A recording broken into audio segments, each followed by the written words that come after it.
disappointed in every one of you. I'm sorry, I don't mean to offend you. I'm disappointed in every one of you. I kiss you on the mouth. No, I'm not cool with that. I'm sorry. One more time. I'm disappointed in every one of you. I mean, I'm dealing with degenerate animals. I'm disappointed in every one of you. Disappointed in every one of you. All right, come on. Honestly, I can't do it, man. I'm disappointed in every one of you. Let me tell you why. It's gonna be all right, Nicky. Go ahead, shoot. He just killed a fucking man.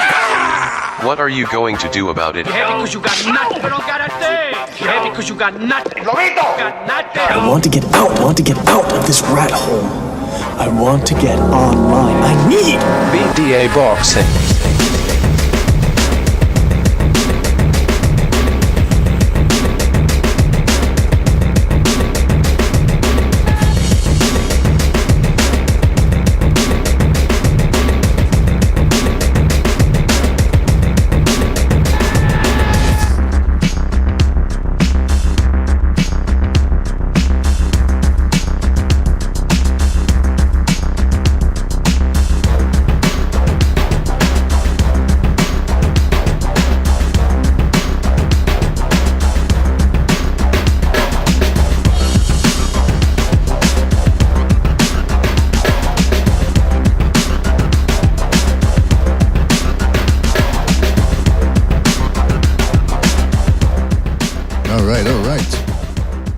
Welcome everybody to another boxing podcast, broadcasting to you live from the True North.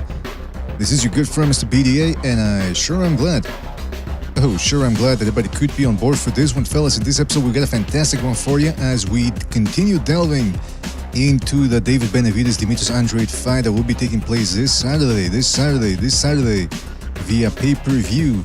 So what we're going to be doing today in this episode is going to be doing a comparative analysis, the classic patented, copyrighted BDA boxing comparative analysis. All right, fellas, we're going to be looking at who has the better right hand, the better left foot, the better superior hand speed, superior footwork, and so on and so forth. So before we get down to the fun, you guys know the drill. If you want to donate a couple of shekels on our way, you're certainly welcome to do so via the super chat feature. Although it's better if you join the membership program. That way you get more bang for your buck. We've got some new emojis, badges, the whole shebang. So do that at your leisure. Don't forget that you can also hit the like, subscribe if you yet to do so already. That really helps us out with the algorithm, and we're going to continue to remind you of that throughout the episode. Don't forget you can also donate with the super chat feature. Join the membership program. What else? I'm doing it on the fly here. Oh yeah, don't forget to check us on iTunes, Spotify, Spreaker at your leisure as well. Let's give a big shout out to everybody in the chat. The Night Murph, the Gucci Berserk, the Viral Chronicles, Cloudy Boxing, EPB, Mark T, SSC in the house. Shout out to SSC. Double L says Joe is the king of the manlet. Come on, what the fuck? Protectorate General Evola Matphysician. Knockout Ned. Shout out to Rafael Garza in there as well. Shout out to him. Shout out to Jose Ramirez. Who else? Super Sardonic. Two Matador. Earl Stevens in there. I think I already said him. Never Sober's in the house. Shout out to Sean Anthony. Big shout out to Sean Anthony. King Bucho in there, Hard Recoil, Team Badman Boxing, Quentin Lassiter, Hans Delgado, and many more people to come, I'm sure, fellas. Thank you for joining us. Really appreciate it. All right, so what we're going to be doing now is I invite a couple of people over here. See, we got the guns dropping by. Gonzalo, you there? Hey, how's it going, Mr. BDA? Doing fantastic. Hope you're doing sensational as well. I'm sharing the screen with you here because we are going to be transitioning over to the comparative analysis section of this episode real soon. That being said, I will be opening up the phone lines because we're also going to continue to take down predictions for the Benavidez-Andrade fight. Gonzalo, anything change your mind for this fight? Anything you want to modify, or are you good so far with your prediction? No, I'm pretty good with my initial thoughts.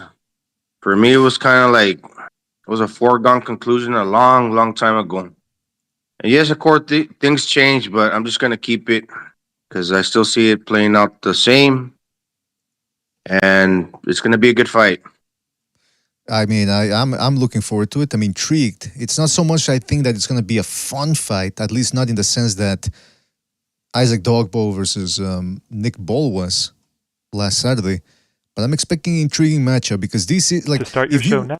if you have put Andrade in there against, like, let's say Davidachenko, for example, especially this version of Davidachenko now, who's been to the ring, I'd be like, I don't care about this fight. I know what's going to happen. Andrade's going to run around the ring. He's going to shuffle. He's going to clinch at the end after the 6th round. I don't care. Now I want to see whether those skills can really work against the so-called monster. That's what makes this fight intriguing for me. So we're going to be seeing what happens. Yeah. Yes. You might be onto something, BDA, because I kind of envision a little bit of clinching. Hopefully, that's not a lot of clinching in this one and the brothers fight, the co-main, for some reason. Oh, yeah. Maybe it's a long arms getting tangled up on the inside while Benavidez is trying to launch like a two-handed assault. And the other dude got long arms too, and he's a lefty.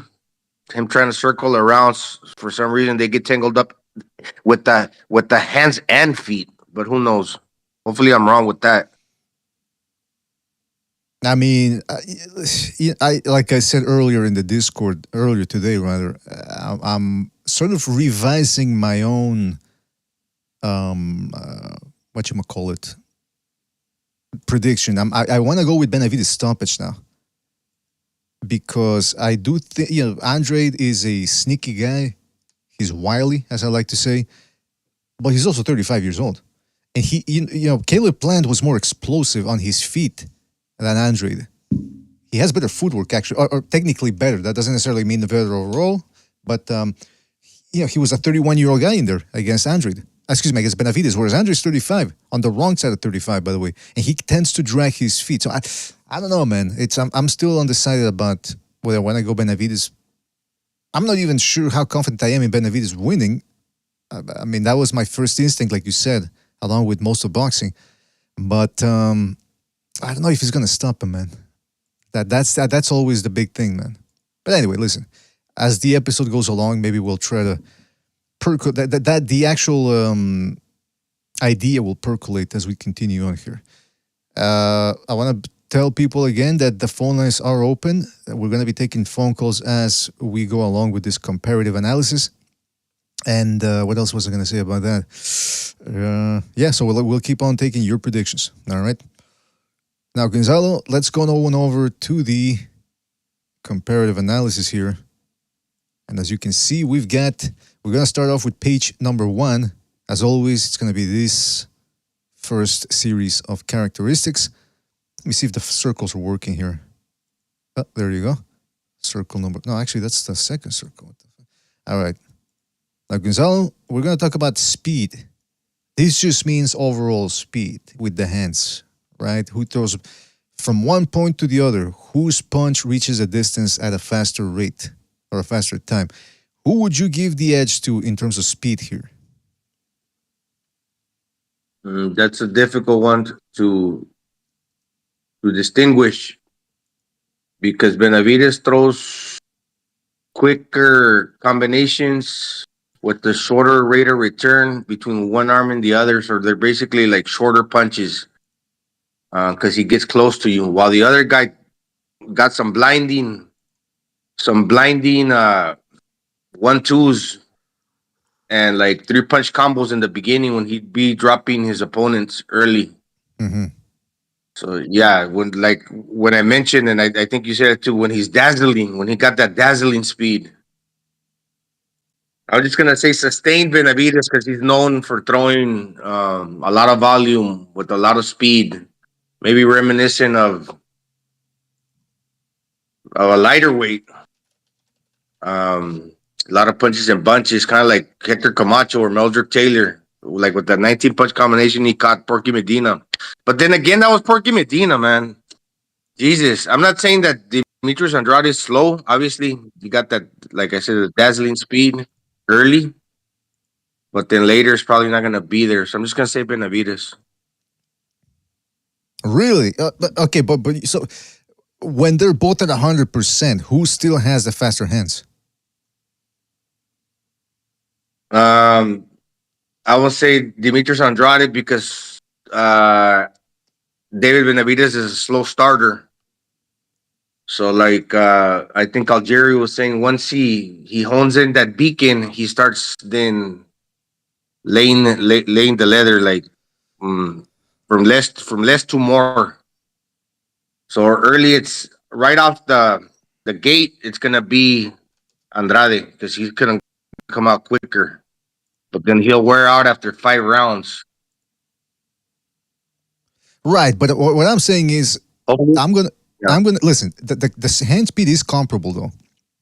It's Benavidez is not your usual pressure fighter who, because he throws about 700 shots per round. Excuse me, he throws about 700 shots per fight. Now, usually a guy like that has slow twitch muscles, and like Margarito, for example, and you see, that guy's. He has to make up for his lack of speed with stamina and volume. Not so the case with Benavidez. The guy actually has pretty quick combos. He's got a sneaky counter when he puts the gloves up, the guard up, the muffs, and the earmuffs, and he really hits guys with some weird slapping type of counters. I'm gonna give the edge to Andrade though, Gonzalo, because I think even at 35 years of age, he throws a straighter shots too. So I think by virtue of that, I would dare say I would give him the speed advantage here. So that's what we're gonna go with, man. It's only Okay. well, actually it's only Yeah, you and me. Benavidez also got quick punches because I agree. I agree. He's regarded as one of the fastest fighters. But yeah, okay. I mean, I agree with you. I agree. I'm like, that's what I'm saying. Benavidez ain't no slouch when it comes to hand speed, but it's just in terms of combinations and whose punch gets the quicker in there. That's what we're gonna go with, man. I mean, and it's just you and me. Usually we need a third person, fourth person, to delegate. But actually, you know what though? In the spirit of keeping this thing on the level, I'm gonna leave it. Whatchamacallit? We're gonna leave it as is, and then we're gonna wait for more people to show up. Let's go to. Hold on, let me make this disappear. Let's go to the power thing that we can. Well, hopefully we agree on that one. Who has the superior firepower? Well, if we go by statistics, David Benavidez got 85% KO ratio, I believe, and maybe Demetrius Andrade slightly over 50%. But if we're talking about stopping power, not a cumulative, like one shot, or what do you mean by like power? Just power in general, it would be David Benavidez. Same thing as we were saying with speed. Punch for punch, who hits harder? Punch for punch. I'm gonna say David Benavidez because he's got the more weight behind the shots. Protectorate General in the chat says one punch is equal. I gotta tell you, Gonzalo, we're getting off to a disagreement right off the bat here because I actually think Andrade has punch for punch, he hits harder. And the only reason I say, really the big reason I say is because of the hand speed. I think his punches get there quicker. And he surprises guys with that speed, and that's why most of the time he drops them. Benavidez rarely drops guys early on. He likes to hit them around the guard, behind the guard. On the deal. What do you think? Am I convincing you here, or?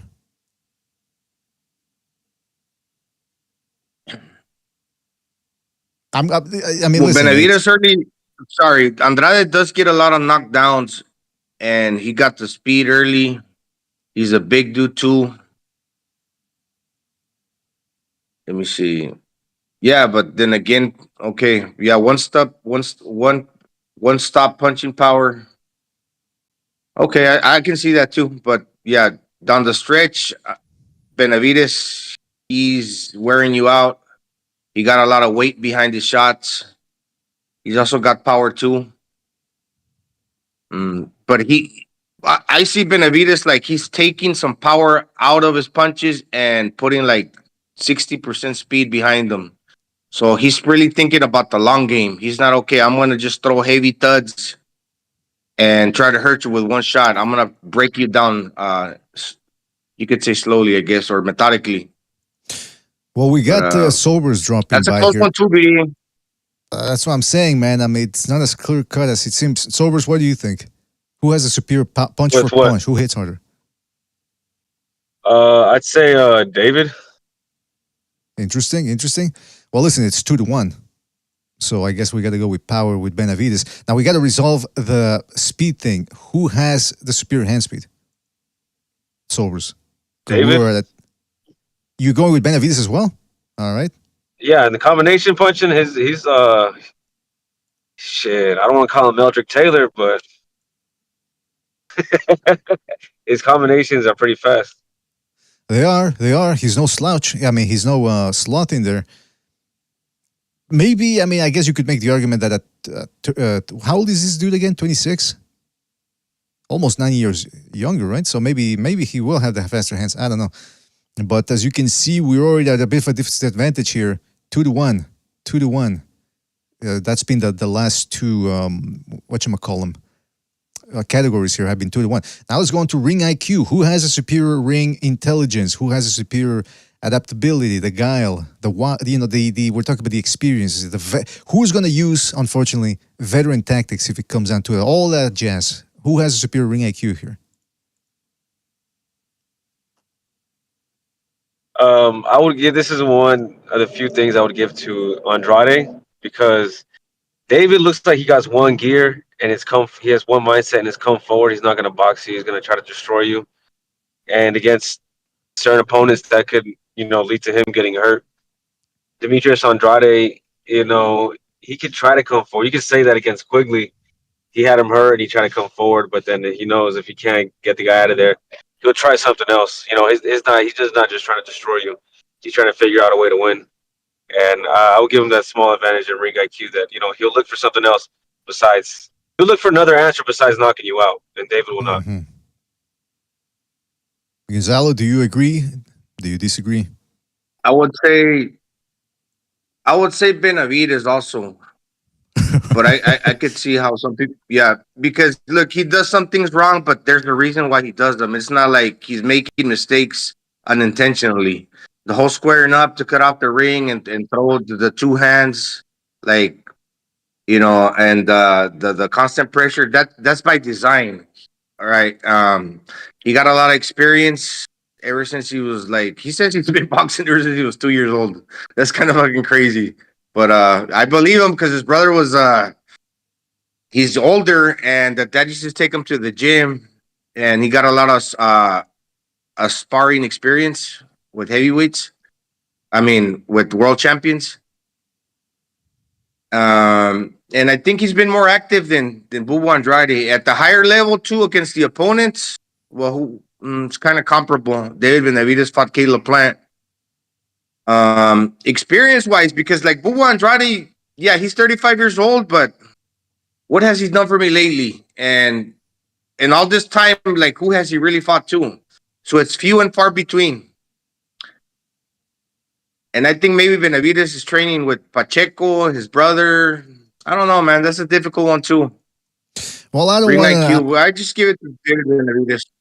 I don't want to, because you know me, man. Just because a guy backfoots it doesn't mean he's a superior technician or he has more ring IQ. To me, advancing, pressuring, making the fight while remaining in a good defensive position and taking the least amount of punches possible, that to me is more difficult to do than running around the ring, making the other guy open up so you can catch him with one little shot, one little waddle, one little slap, and then you run away like a fairy. That to me is not that difficult. I mean, most people, you don't have to be necessarily the most athletically gifted guy to do that or to get away with that.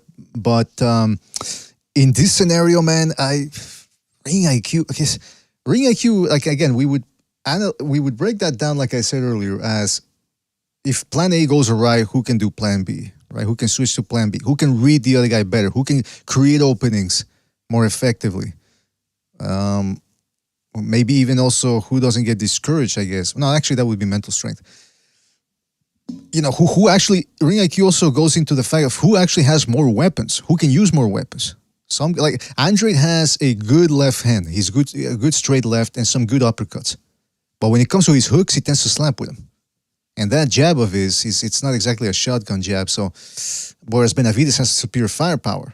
Again, I'm not talking about power necessarily here. I'm talking about the amount of weapons he can use. He's got a good straight right, good hooks, good uppercut.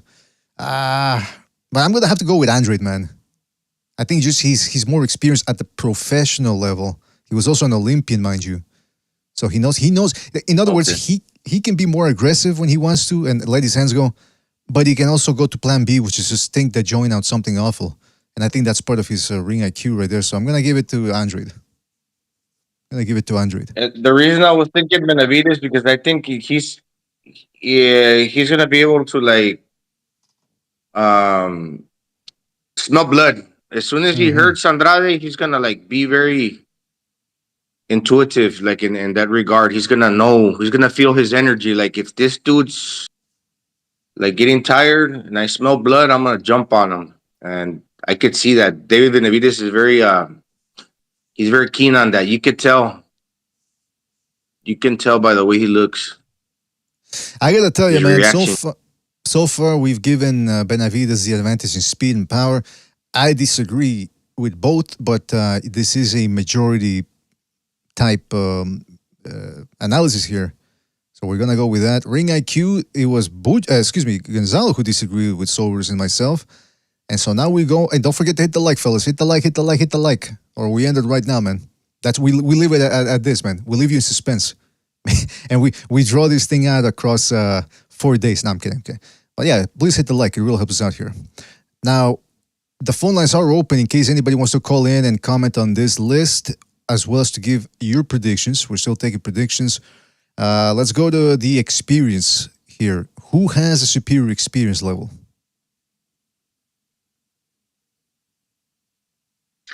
For experience, there's only one of them that's really been fighting on the world level, and that's David. He's actually fought for some belts. You know what I mean? I think when you break down their records, is that a lot of difference between the guys they fought? Yeah, I'd say David has a little more experience on the world level than Andrade, and Andrade has long lulls of inactivity.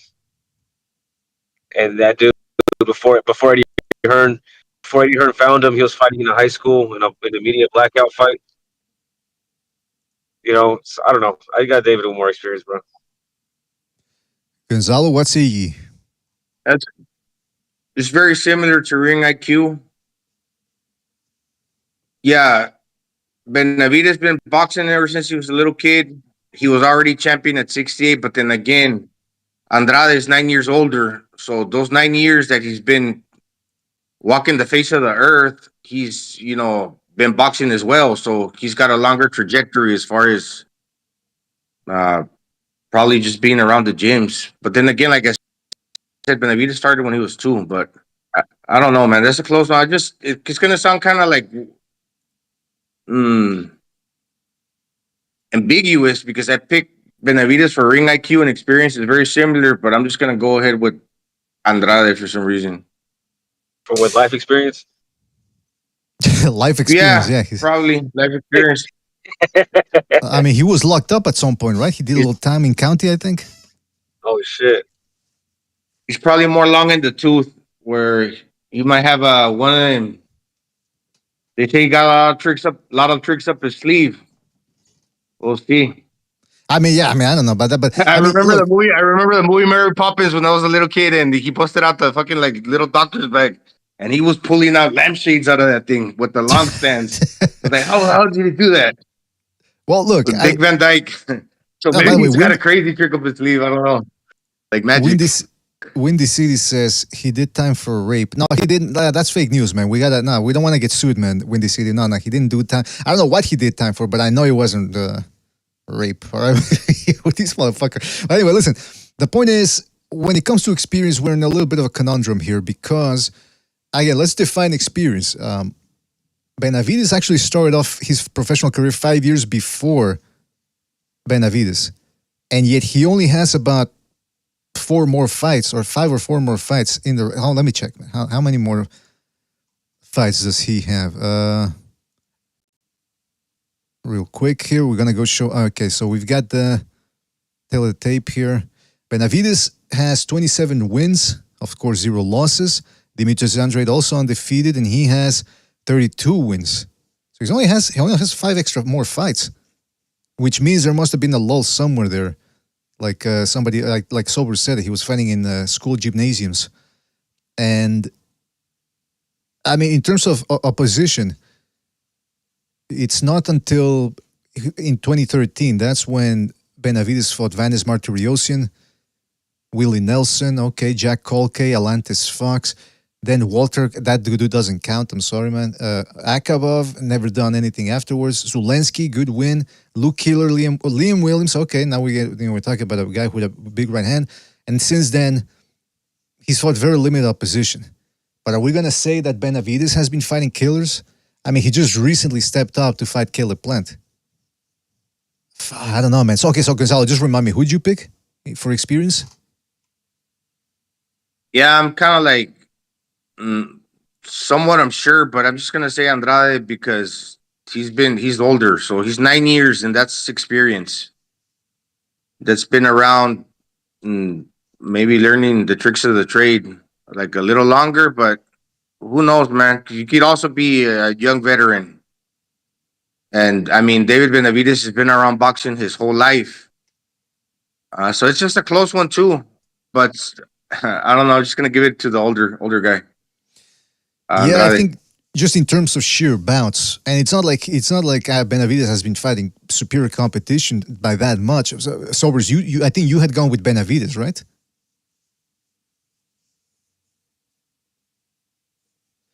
All right. I think we're having some. Are we having connection issues? No. Okay. I think he's busy. All right. Well, listen. Let's go to the people here. Let's go to the chat. People are saying, Pound for Pound King said, what happened to Andre's belt? Okay, there's some sort of weird thing going on in the chat. People are fighting amongst each other as always, so it's not that weird.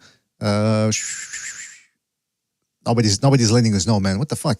Let us know who do you think has a superior experience here? Superior experience level. Is it Andrade or is it Benavidez? Let's go.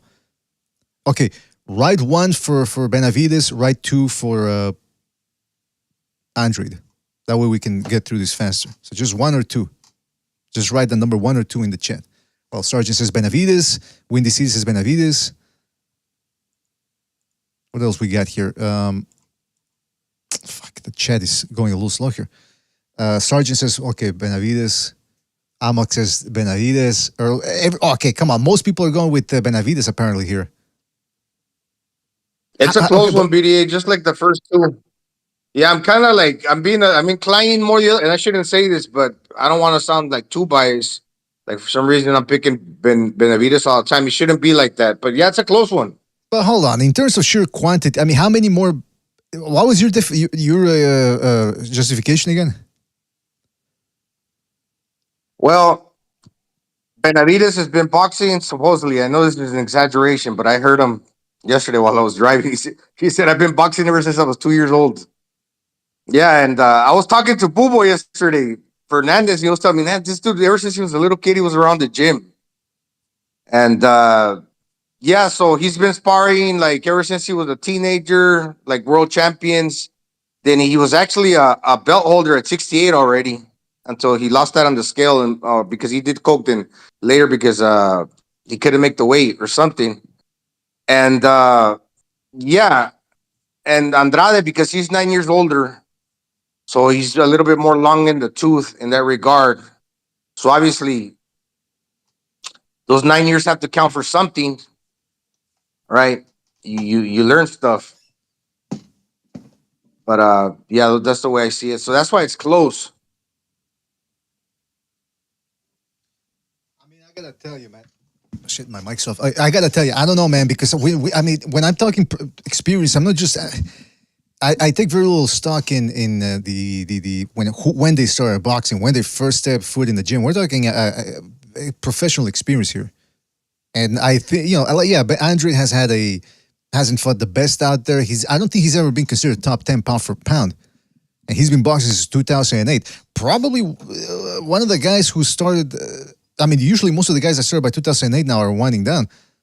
This dude has yet to fight a credible opponent that makes you go, whoa, that's top 10 pound for pound material right there.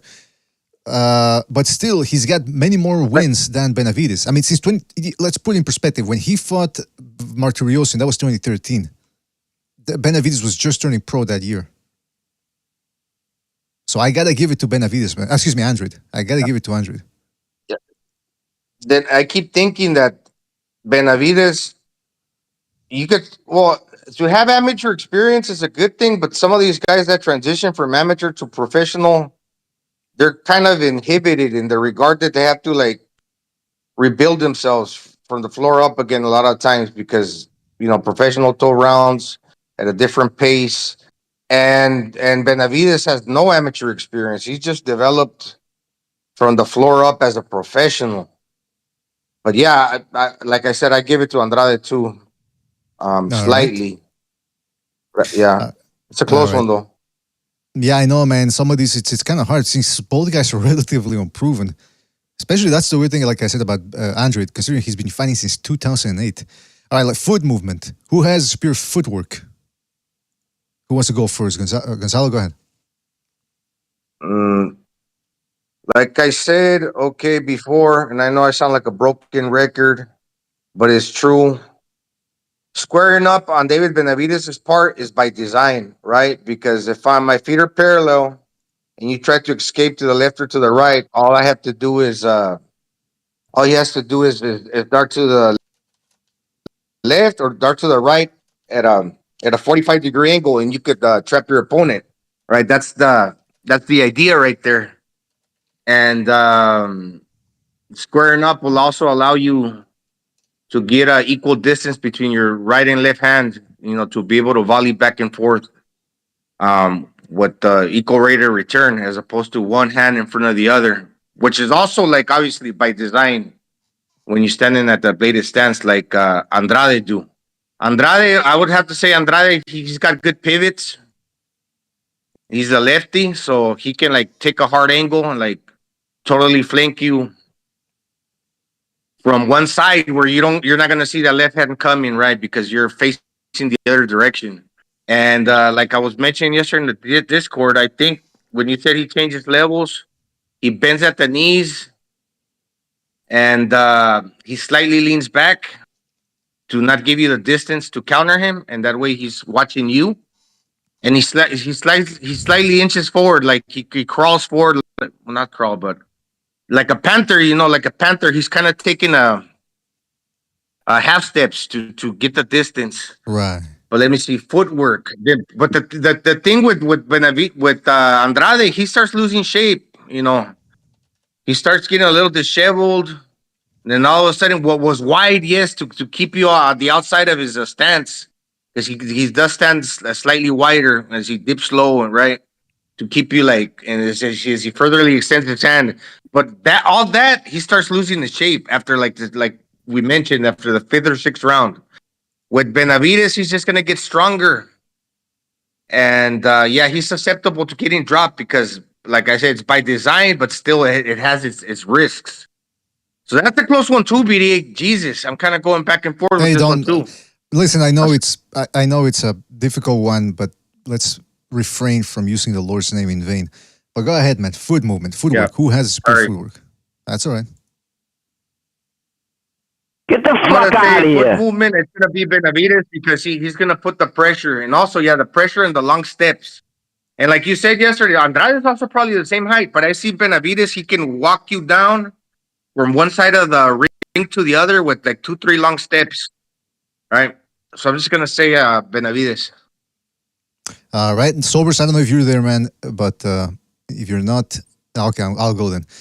Foot movement, I'll go with Andrade. Now, again, I got to remind people who are listening to this, and they might be thinking, oh, if we give it to one guy, that means it's 100% the other guy who's superior and the other guy zero. No, that's not what it means. I mean, I remember the last time we did this comparative analysis was for Crawford Spence, and I kept saying the same thing. Like, hey, listen, this guy has a superior jab, and people go, no, that's not true. It's like, come on, man. One guy can have a superior jab by just a little. Maybe it's because it's a little faster, a little more accurate, whatever. So don't take this thing too seriously. So footwork, I'm going to go with Andrade as well. I think he's a little bit more poised when it comes to... I know he crosses the feet too when he starts shuffling and all that. But Benavidez, he's got his weight on his heels way too often. Watch his fights. When he squares himself up, sometimes he'll lean back as well and counter. But he's got almost all his weight on the heels of his feet, and he tends to tumble backward. And I'm thinking that's a recipe for a knockdown one of these days. We'll see if it happens this Saturday. Be that as it may, I'm giving it to Andrade. Andrade's footwork is not exactly technically proficient or immaculate, but it's effective. And I'm going to give him the edge for footwork as well. Let's go to chin. Who has a superior chin here? Who can take a shot? Chin, not just chin, but overall punches. Endurance. Let's call it endurance. Who has a superior endurance here? Can you hear me? Yeah, I can hear you, man. Yeah. I would say, well, this here for the foot movement, I think that's probably David's worst quality. So I just give that automatically to Andrade. All right. And the chin, David seems a bit. He's been fighting bigger guys. He's a heavier weight. I'd just give him a better chin off that. But I don't think that Andrade's really shown any reasons that he doesn't have a good chin. Not yet, at least. So I think it's pretty to be even right here. I don't think really either of them have been chin checked or hurt. Yeah, neither one has really faced that many humongous punchers. Gonzalo, what do you think? Well, no, I heard. I think that Andrade's been dropped twice, I believe. I'm not sure, though. Benavidez once, but basically he was kind of squared up, off balance. I think David Benavidez got a bigger chin. Like Silver said, he's bigger, so the punches will more likely bounce off him, and he's got that little extra protection wise. And he just shows more confidence when coming forward. So obviously you got to believe in your chin if you're going to go on the inside, and be willing to walk your opponents down. While Andrade, he just looks a little wary when he's facing the puncher, right? Yeah, the whole bending the knees, the white stance, leaning back. And I get it. I mean, he wants to measure you at the same time, but when he gets hit, like that dude Wilson, he was looking a little wide-eyed, like he didn't like that. So I'm not too sure that he trusts his chin. But then again, that's just my perception. But I'm just gonna give it to David Benavidez because he's kind of like his intentions are like, okay, I'm gonna walk you down. So obviously, that belief tells me he got a good chin. I'm gonna go ahead and concur with you guys. I think it's the first time we're all in unison here. I think also, would it be fair to say that the way they fight is demonstrative of who has a superior chin, or at least who has more confidence in their chins? Because, like you guys said, Benavidez will come forward. And, I mean, yeah, that has a lot to do with the fact that he's a bit of a weight bully in there. The guy's a cruiserweight. Let's just face the facts. And Andrade, though, he seems to be terrorized, terrified, and horrified of being hit. Kind of like Shakur Stevenson. These guys, they don't like getting hit. I mean, and I know some people are going to say, there's always one person in the chat, oh, nobody likes getting hit. You've never talked to boxers then, because that's the thrill for a lot of them of boxing. The fact that, hey, there's a little contact there, there's a little pull and tug, you know what I mean? A little back and forth. That's what they like. Andre is just one of those guys doesn't want to get touched at all, and hence the clinching as well. So I'm going to give the edge to Benavidez. Again, that's not to say Andrade has a horrible chin, but I think it's also worth repeating the fact that, like Never Sober said, we haven't really seen either guy face that big a puncher in their careers. But Andrade has been dropped. Alantis Fox dropped him. Marty Yosin dropped him. Nicholson dropped him, but it wasn't counted. Liam Williams, like Gonzalo said, stunned him twice. Then again, he's got a good right hand. But he's been hurt more often. So, I mean, hey, I guess maybe if Benavidez has a weak chin or an imperfect chin, we'll see that this Saturday. Hey, don't forget to hit the like, fellas. Hit the like. Really helps us out. All right? Really helps us out. So make sure you do that. Otherwise, you know what? Guys, Sobers and Gonzalo, if people don't hit the like, where we're at with likes right now? We're at 45 likes. Unacceptable. Let's get it to 100 likes, fellas. Let's get to 100 likes. Otherwise, we're going to give all the categories here to one guy. Every time we go to, chin, we'll give it to Andrade. Stamina, Andrade. Mental strength, Andrade. Even when it makes no sense, we'll just give it to the other guy to piss people off. How about that? Get us to 100 likes. All right? Too many people out there are weak. Too many weak people. Toughen up! That's right. Toughen up! All right, listen. Let's keep on going with this list. Don't forget to hit the like. And the phone lines are open in case you guys want to call in and give us your thoughts on the list so far, as well as your predictions, all right? Let's keep going here. Let's go to, what do we got? Where are we at? Stamina. Who has a superior stamina going into this bout? Yeah. Maybe Soares wants to go first, or okay, I'll No, go. he's gone.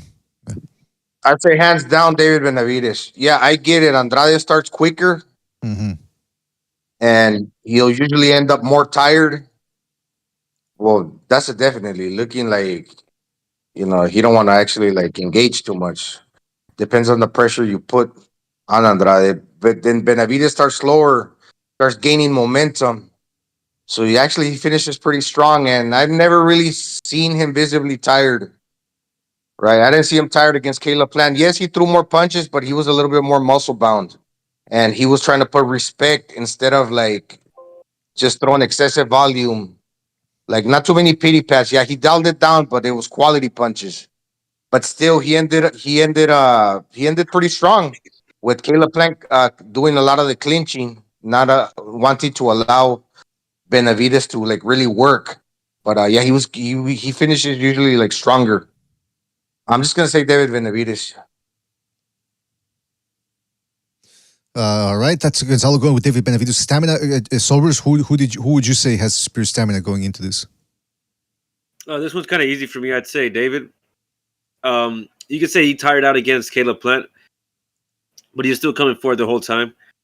After I guess the fifth round, Andrade will go into the back foot bitch mode, and his technique goes out the door. His punch selection goes out the door. I don't know. I feel like Andrade, he as the fight goes on, he deteriorates rapidly with his stamina. He relies a lot on his fast twitch muscles to get him through the day. Yeah, I mean, this is the big factor that's making a lot of people pick David Benavidez. It's the stamina. I mean, show me a Demetrius Andrade fight, one of his tough fights, when he's fought his best opponents. Show me one of those fights where he hasn't tired. Sulensky, he got right out of the gate in that one, and then by the sixth round, he's running around, shuffling, throwing wild haymakers, one wild haymaker at a time. This ain't good, man. Hopefully, they've got him doing a lot of cardiovascular training. He's with the snack, so they're going to give him all the supplements they need to try to improve that. But at the end of the day, the superior stamina, also by the way they fight, Andrade, very explosive, a lot of movement, so it takes him more time to, throw, and then, got to step back and take a breath. And that's the thing, though. It's Caleb Plant was doing that. He had to throw a lot of fast volleys at David Benavidez. But the problem is, whereas Andrade throws his volleys against other opponents and they get intimidated by the hand speed and they take a step back and that allows him to recoup, that's not going to happen with Benavidez. He's going to block the shots with his guards. Yeah, okay, some of them are going to get through. And then he says he's going to hit his gloves and say, let's keep going. And right back at putting pressure. At least that's what he ought to do if he wants to win this fight. So I think, he's up against it, Andrade, in terms of stamina. So we're going to go with Benavidez here, give him the stamina advantage. Now, who has the mental strength, a.k.a. that dog? Who got that dog? That's the most... We could just end it right there, by the way, after we pick. But yeah, who do you guys think? To me, David Benavidez seems like real confident, especially since he wants the Canelo fight. They probably both want the Canelo fight, Andrade too. But he's keeping his eye on the ball. No, he's got a lot of momentum. He looks very like confident, like I said, very resolute, like like he's decisive.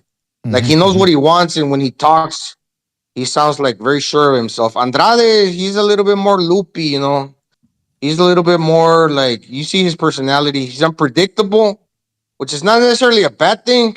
I don't know. That's just his personality. But he looks a little bit more unsure, like in the eyes.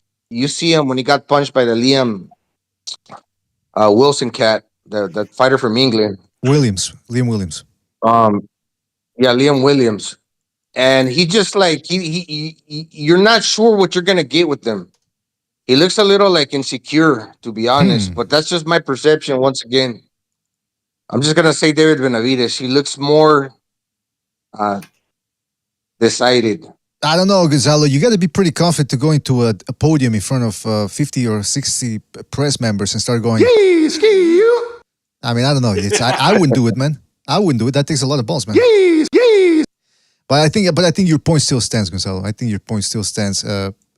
Sobers, what do you think? Who has the superior mental strength, aka that dog? Who's got Mo Dog? Mo Dog.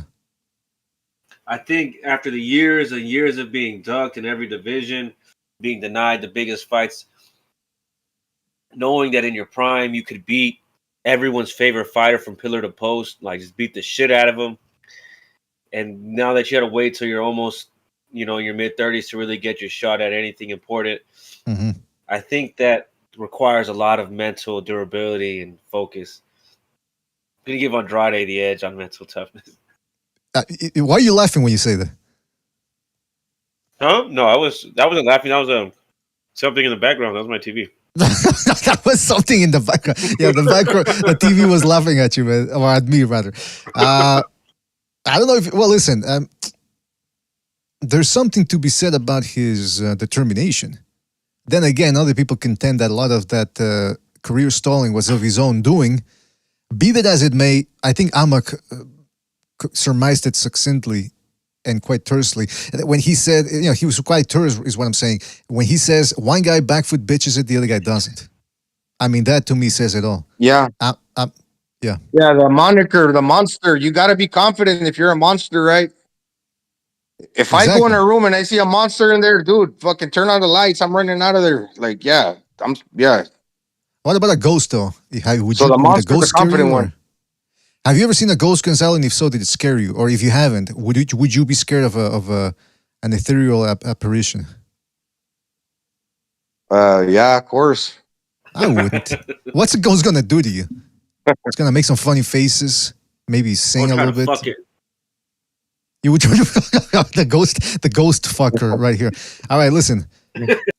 Mental strength. We're gonna give it to what the fuck? We're gonna give it to Benavidez right there. I think Gonzalo also said it the way. I mean, you only earned the moniker monster because you're a pussy. All right. Well, listen. That's what we got so far. You know what I'm gonna do though? I'm gonna take a snapshot of this so that we do not forget it. Real quick here. There we go. Saving. I think this is one that's actually, it's been pretty good, man. I mean, I think we're onto something here. I think we made some good selections. And I suspect the next page will go even more smoothly. All right, hold on. Let me erase the points here. Don't forget to hit the like, fellas. Hit the like. Where are we at with the likes? I'm going to go check. And if we're not at 100, like I said, the next page is going to be a mess. That's insane. We're at 64 likes. 100 likes is what I instructed. 100 likes. What's going on here? 64? What, a Nintendo 64? Is that what you guys are obsessed with? This is ridiculous, unacceptable, and abhorrent. I've got a good mind to end it right now. You embarrass yourself, and you just embarrass your community. That's right. You're embarrassing your community by not hitting the like, man. Get the fuck out of here. That's what I'm saying. Toughen up. Those are JDA sound bites. That's what's up. That's just no. He's here in spirit. BDA. That was actually Joe, man. He was remote viewing and he snuck into the computer. He's a digital ghost right now, and he was able to speak while in a meditative state. All right. What are people in the chat saying? MAW says, come on, folks, support the channel. That's right. It's not that hard. It takes 2 seconds. Hit the like. You must got a lot of hate watchers, BDA. Maybe, man. Maybe that's what's going on. Come on, guys. Even if you hate the channel, just hit the thumbs up at least. Do it. That way you stay active. Not just sitting down, sedentary. Super Sudonic says, go on a crusade, BDA. I already am on a crusade, believe me. Elian Rodriguez says, if you guys smash the like button, BDA will twerk on Discord voice chat. I mean, that's going to make people hit the dislike button. What's the matter with you? Porco, good name there, says, Andrade is better in everything on that list. Better chin, better mental strength. There you go. So we got some disagreement here, which is always good. Or at least always entertaining. All right. Let's go back to we're doing the comparative analysis here. Who has a superior attributes going into the Demetrius Andrade versus Benavidez bout. It's getting interesting, fellas. It's getting very interesting. Now, before we continue, though, excuse me. We've got a super chat that we got to read here. Shout out to Elian Rodriguez, the aforementioned one, who says, salute BDA. Write Me Down for Benavidez by stoppage, round 8 to 10. And Jose Benavidez by majority decision and Garcia by unanimous decision. Also, Taylor by robbery. Taylor. Is he referring to the women fight, the female fights? That's a female fight right there, Katie right? Taylor. That? Well, okay. Well, Elian, thank you for your super chat. I am going to write down all your predictions except the female one. That's just the way we roll over here. Call us misogynist, whatever, but hey, it is what it is. So he says Benavidez stoppage rounds 8 to 10. Hey, any of you guys going to place a little wager? Or are you staying out of it for this I one? don't think so. I'm pretty confident David's win, and I feel like you'd have to put a lot on him to get something back. Yeah. Unless you just catch somebody at work or like do a personal bet. Yeah, those are always good, man. Those are always good. Supposedly, Germán Charlo is like the heavy favorite versus Jose, which I find that not so kind of like difficult to like really understand why they would say, because Germán Charlo's been inactive for 900 days. So what Charlo are you getting? People don't know. What do people assume? Nobody really knows, I guess, right? If you tell me otherwise, how can you really like say that? Prove that to me. He hasn't fought in 900 days. So I'm just saying. You know what's interesting about it, Gonzalo? We don't know what version is going to show up. And really, I don't want to know. I'd rather he just stay retired, man. Take care of his own, fix his own family and all that, and then come back to boxing. Because if he's coming back and he's not ready, Jose gang member Benavidez might just be able to pull off the ups. Now, really, if Charlo loses, guys, is that the end for him? I mean, losing to a career welterweight? Yes. Well, good riddance. Well, he doesn't lose a title. That's crazy. He'll still be champion. But yeah, hopefully that'll be the end of the Charlos. As far as them trying to be like the major players, when we kind of know now like where they really stand. And obviously, usually, like if you got two twin brothers, one's going to be better than the other. Yeah, Jermel Charlo will still have a career. And like I said, this guy still retains the title at 160. But then he'll definitely not get the Canelo fight. And I don't know, man. I don't know. Well, like I said, they're still around, man. They're still retaining titles. Yeah, he's got to get past fucking Jose Benavidez before he can start talking about Canelo. Shout out to Fight or Flight Boxing for his contribution to the super chat. He says, "Hey, ski you." There you go. Ski you. Yay, ski you. He almost said it in the last press. Hopefully he says it at the weigh-in too, man. That way I can take that little snippet there and use it for the soundboard. I'm always desperate for more sound bites. All right, let's go back to the list here. Shout out to Fight or Flight Boxing as well as Elian. Was it Elian? Yeah, Elian. Shout out to you guys. Let's keep it going here. Let's keep rocking and rolling. Let's go now to page number 2 of our comparative analysis. And now we start delving into more minutia here. Precision. Who has the superior accuracy between Benavidez and Andrade? I would say once again. Okay, go ahead. Go ahead, number source. No, I was thinking, well, you go ahead. No, actually, I want you to go ahead. So, no, hold on. Excuse me. He doesn't dictate the terms. I want Sobers to go ahead. Go ahead, Sobers. No, okay. Go ahead, Gonzalo. Well, imagine the asshole that would do that. All right, go ahead, Gonzalo. Yeah. Yeah, I was listening to Pro Box Algeria, and he's right. Like Benavidez, he uses that first punch as a homing beacon, right? Like to guide the rest of his punches in. Like I remember when I was in the military, it's like at nighttime you get a tracer round. Every like 10 rounds, you get one tracer. What that tracer will allow you to do, because you can't see through your scopes, it's like that tracer round like illuminates at night, so it allows you to like adjust your weapon to be able to like land the following shots. So that, yeah, David Benavidez, he starts letting them hands go. He starts throwing like these not so hard punches, but starts using that to gauge his other punches. So once he starts like dropping combinations, the punches that were before that are guiding the ones that are coming after. So you go So with that I Benavidez. see David Benavidez going from less to more and becoming more precise as the fight goes along. Interesting. And it's the opposite with Andrade. Andrade loses shape and he's like real accurate in the beginning. This is a close one too. Real accurate. He don't need a lot of like rounds to get the timing down. Just based on that dazzling speed and just on reflexes alone. For some reason or another, when he's keeping it tight, when he's holding the shape, yeah, he can throw some straight punches, and he's real accurate. So it's kind of a close one too, right? He's gonna BD, I know it yeah. sounds kind of like back and forth. No, you're right though. They gotta keep it. You first of all, you said that tight. They gotta keep it tight. Every muscle must be tight. That's right. Every muscle's gotta be tight when you're punching. Everything's gotta be tight. Everything's gotta be solid, ripped, tight. But so you're saying Benavidez? I'm actually Yeah, surprised. he's more buttoned up. Like when he's like that elbow starts like flailing, and the shots are not like he loses power, and there's a lot of openings. When the shots are straight like an arrow, man, he's got some power. Now, okay, I'm curious to But see yeah. what Sobers has to say about this as well, because you broke it down there. You didn't just say, "Oh, Benavidez," and that's it.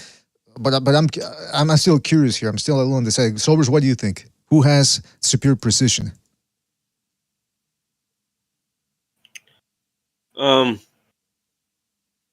I'm torn between from what I see and what I'm told between these two guys, right? And when I see David, he throws a lot of shots. I think he does have good precision. Because he'll like if you just look at what he did to what's the name, Porky Medina, he landed like a 15 punch combination on him, dude.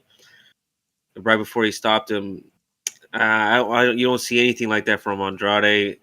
Everything I see about Andrade, I just don't like his style, dude. I'm not impressed with his punch selection. I'm not impressed with his accuracy. I just don't feel like he does. I don't think he has a lot of precision. He does early, but I'm just saying that because that's mostly what I'm told. From what I've seen, with his fights, I'm never really impressed with him. I got David.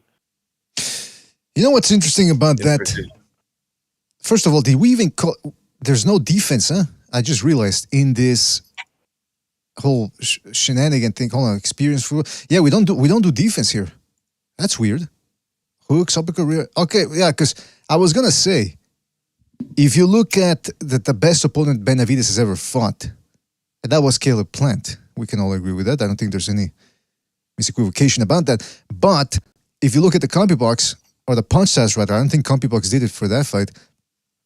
It's actually quite telling. Again, I don't always agree with punch stats. Sometimes, like Sober said, they tell you something, but then what your eyes see is something completely different. But nevertheless, according to their statistics, Benavidez landed through 551 shots, which is kind of below average for him, but nevertheless landed 210 shots, whereas Plant threw more than him that fight and actually landed substantially less. 91 shots. So this is something that we've been talking about before too, about how Benavidez, how good is his defense. I say it's a little underrated, and this Plant fight, at least on paper, shows you that concept. And as for precision, 210 shots out of 551, if indeed that's true, that's a very good connect percentage right there. Now, I'll say this, man. When it comes to Demetrius Andrade, I was watching that fight with that African dude from about 2-3 years ago. He caught him with some good shots in between and dropped him. Same thing when he was fighting, let's say, what's his name? Willie Nelson, who has a high guard and tries to pressure, just like Benavidez. And Andrade was catching him in between, breaking through the guard and then spinning him and turning him. And it was just, it was a good display of selective punching. Same thing against Liam Williams when he was at his best. That is Andrade, when he was at his most optimum functional. It's a difficult one. Again, whoever we pick here, we're not saying they're both awful when it comes to precision, that they're imprecise. But I'm gonna give but guys, it's also opponent dependent. I mean, if you're a prospect, you're gonna have a higher connect percentage than most guys because you're fighting cans so far. And that's the thing about Benavidez is he's been fighting a lot of guys that just can't do anything to him, and they just stay on the ropes, and they think this guy's gonna tire, and they let him punch it. You know what I mean? So you guys are going Benavidez. for precision, I'm going to go ahead and say the same thing. Slightly. I'm going to give the edge to Benavidez just because I think that he eventually gets you where he wants you to against the ropes. He's more aggressive, so he's going to land more. And he certainly did that against Plant. So, yeah, I'm going to go ahead with Benavidez. But, I mean, again, Andrade's no slouch. Yeah, but sorry, it's he's not going there to see if he hits you. David Benavidez, when he presses you, like you said, he's going there to get like a sure shot. When you go in there and your intention is okay, I'm gonna put pressure on you, especially if I got you against the ropes. He's landing the shots unless some of them get blocked, but you know he's very accurate in that regard. Bubu Andrade, bladed stance. He's not so sure if he's gonna catch you. He's gonna try to catch you. But, you know, that's kind of like 50-50. When you get on some dude's chest, the chances you're going to land more often because you're more decided on your intentions. Mm-hmm. Yeah, you're going to land more. I agree, man. So that's what we're going to go with here because, I mean, again, it's a difficult one. It's not, we're not saying Andrade is, neither guy is really a sharpshooter, a marksman, but they're good at what they do. They're professional boxers. But we're going to give the edge to Benavidez here. Now, who has a superior jab? This one's tricky, too. I'll start. For once. I'll tell you why it's tricky, man. Because neither guy really jabs that much.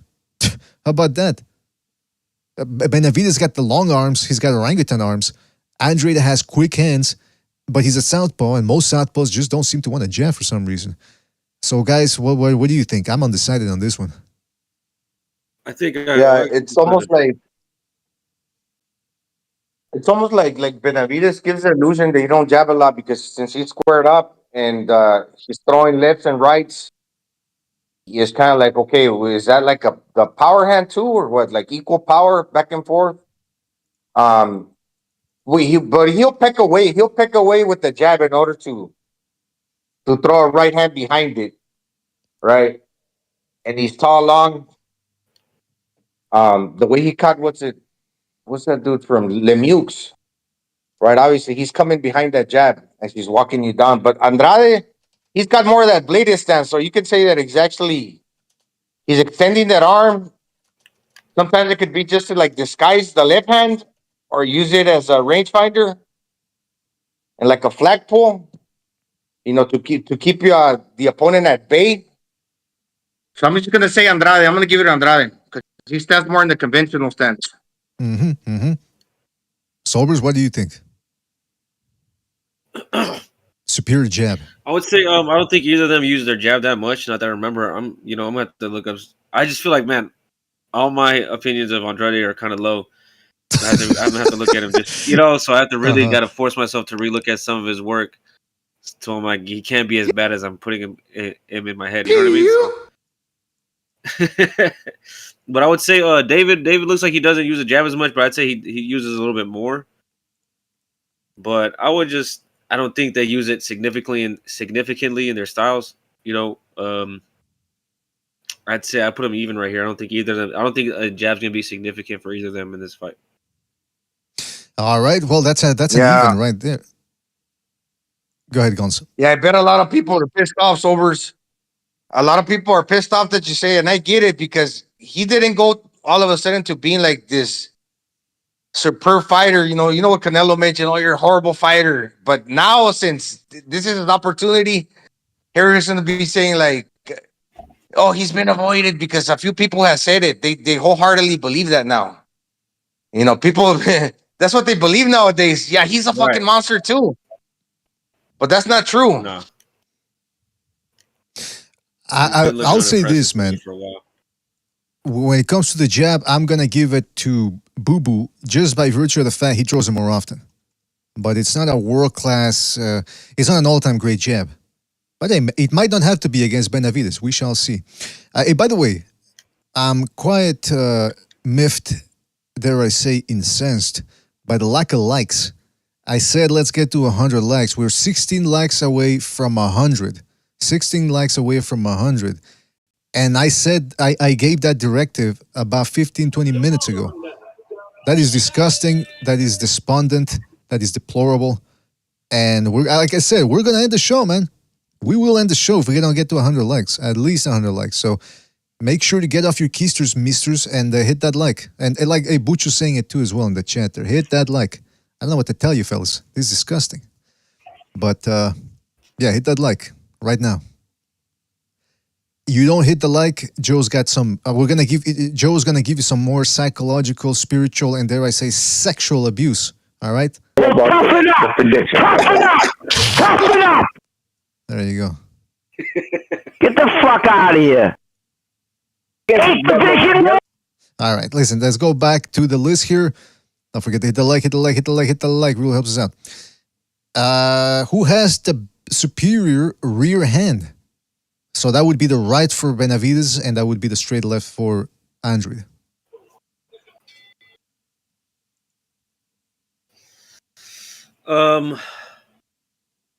I'd say as far as a straight left, I'd say I've seen Andrade get more knockdowns, with his straight left. And it's the power David generates is, it's like short and compact, and he'll catch you. It comes from both hands. So I'd say Andrade packs probably more power in his straight left because he'll actually throw it from further out and get some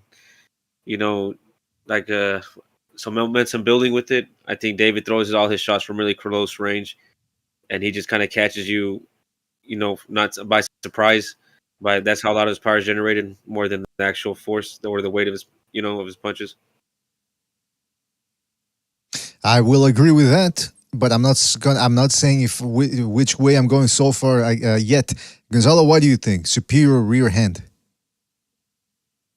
I've seen Andrade throw a lot of like looping shots, and I just watched some highlights. It's not like I went back, and I should probably had if I had more time to look at entire fights. I see Benavidez. He kind of leans in with that body mass that he got. He put weight behind that right hand, so he's doing a lot of the picking with jab hand, not necessarily jabbing like we mentioned in the prior category. But he's picking, and all of a sudden he's leaning in with power with that trail right hand. And Andrade, yeah, he's got a good straight left too, but a lot of times for some reason he throws like these looping shots, in my opinion. But yeah, I'm just gonna pick Benavidez. I gotta tell you, Demetrius. What'd you say? So I'm trying to be nice to Andrade in this. You know what I mean? Yeah, you don't like the guy. What's the matter with He you? does have a lot of looping shots. I mean, he's got a lot of charisma, man. He's been carrying the promotion by himself with this whole, with the sound bites and everything. And by the way, let me just take a pause. Let's give people leave them in suspense a little bit before we decide who has a superior right hand. I see we finally got to 100 likes. Fantastic. Took you people long enough. You're not gonna receive any flowers from me here. We should have gotten to 100 likes within the half an hour into the show. That being said, you guys did get us to 100 likes, so now you can get comfy. Here's a video for you. Allowing you, this is the video that demonstrates or gives you the directive that you are indeed now ready to get comfy. Just like Dodo the orangutan here. Look at him. Look at that. Nice. Now you can get comfy. All right. Who has longer arms? This orangutan or David Benavidez? I think they're about even. All right. Rear hand. Terence Crawford. I mean, that motherfucker. He's got the longest arms I've ever seen in a boxer, I dare say. Rear hand. Then let's give it Navarrete after. Navarrete too, yeah. Yeah, you're right. Yeah, that dude. All right, rear hand, we're going to give it to Benavidez. Just because, yeah, it's a straighter left hand, whereas Benavidez, he sort of flickers. Well, not flickers, but it's a pot shot type of right hand, just to set up the rest of his offense. Now, let's go on to hooks. Who has the superior hooks?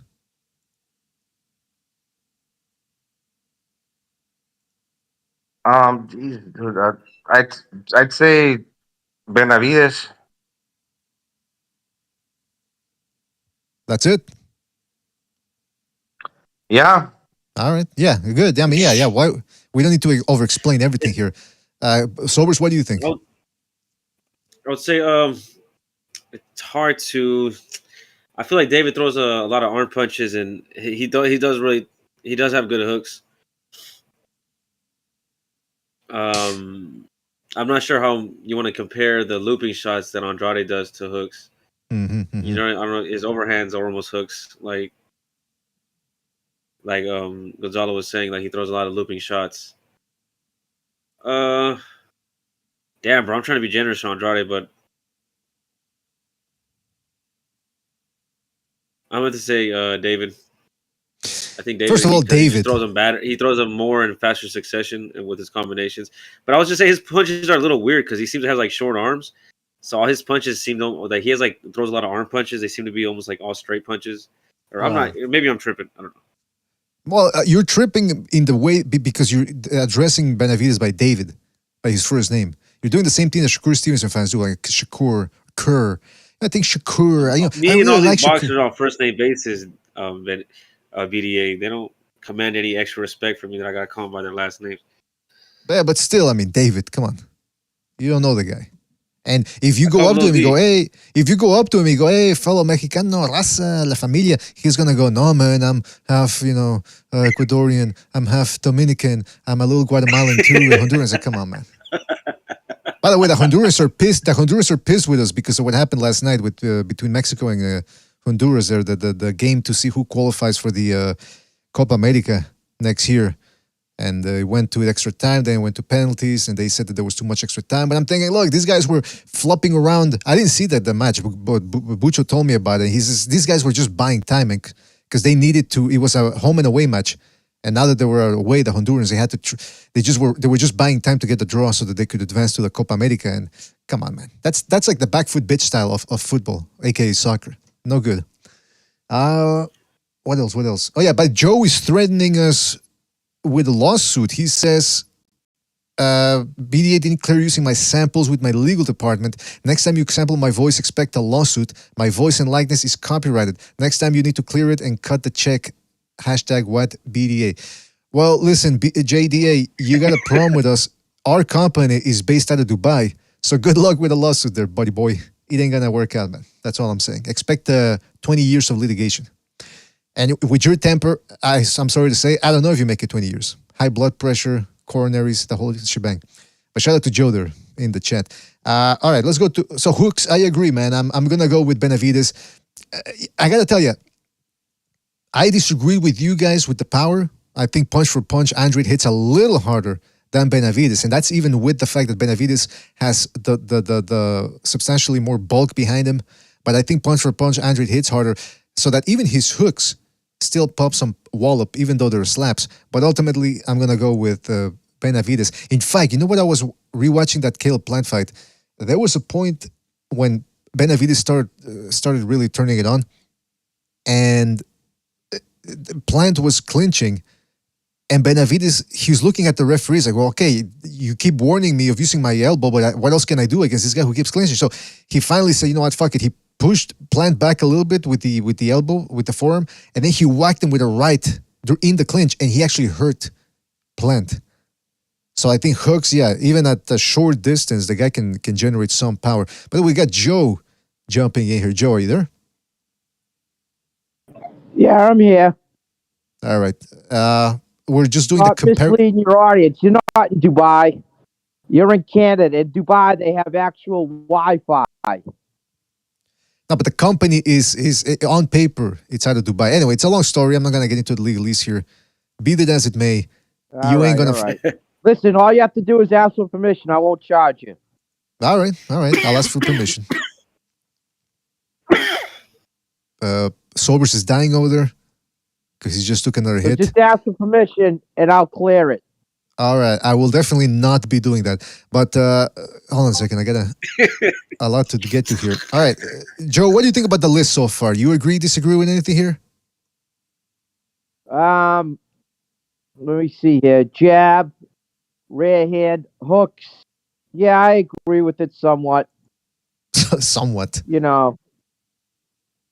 Yeah, I agree with it. But listen, instead of putting corner, you got to put cornrows. Ah, come on. Now, wait a minute. Oh, yeah. Who got better cornrows? That's going to be Benavidez. That makes no sense, man. All right, let's go to uppercut. Who has the superior uppercut, David Benavidez or Demetrius Andrade? Who wants to start?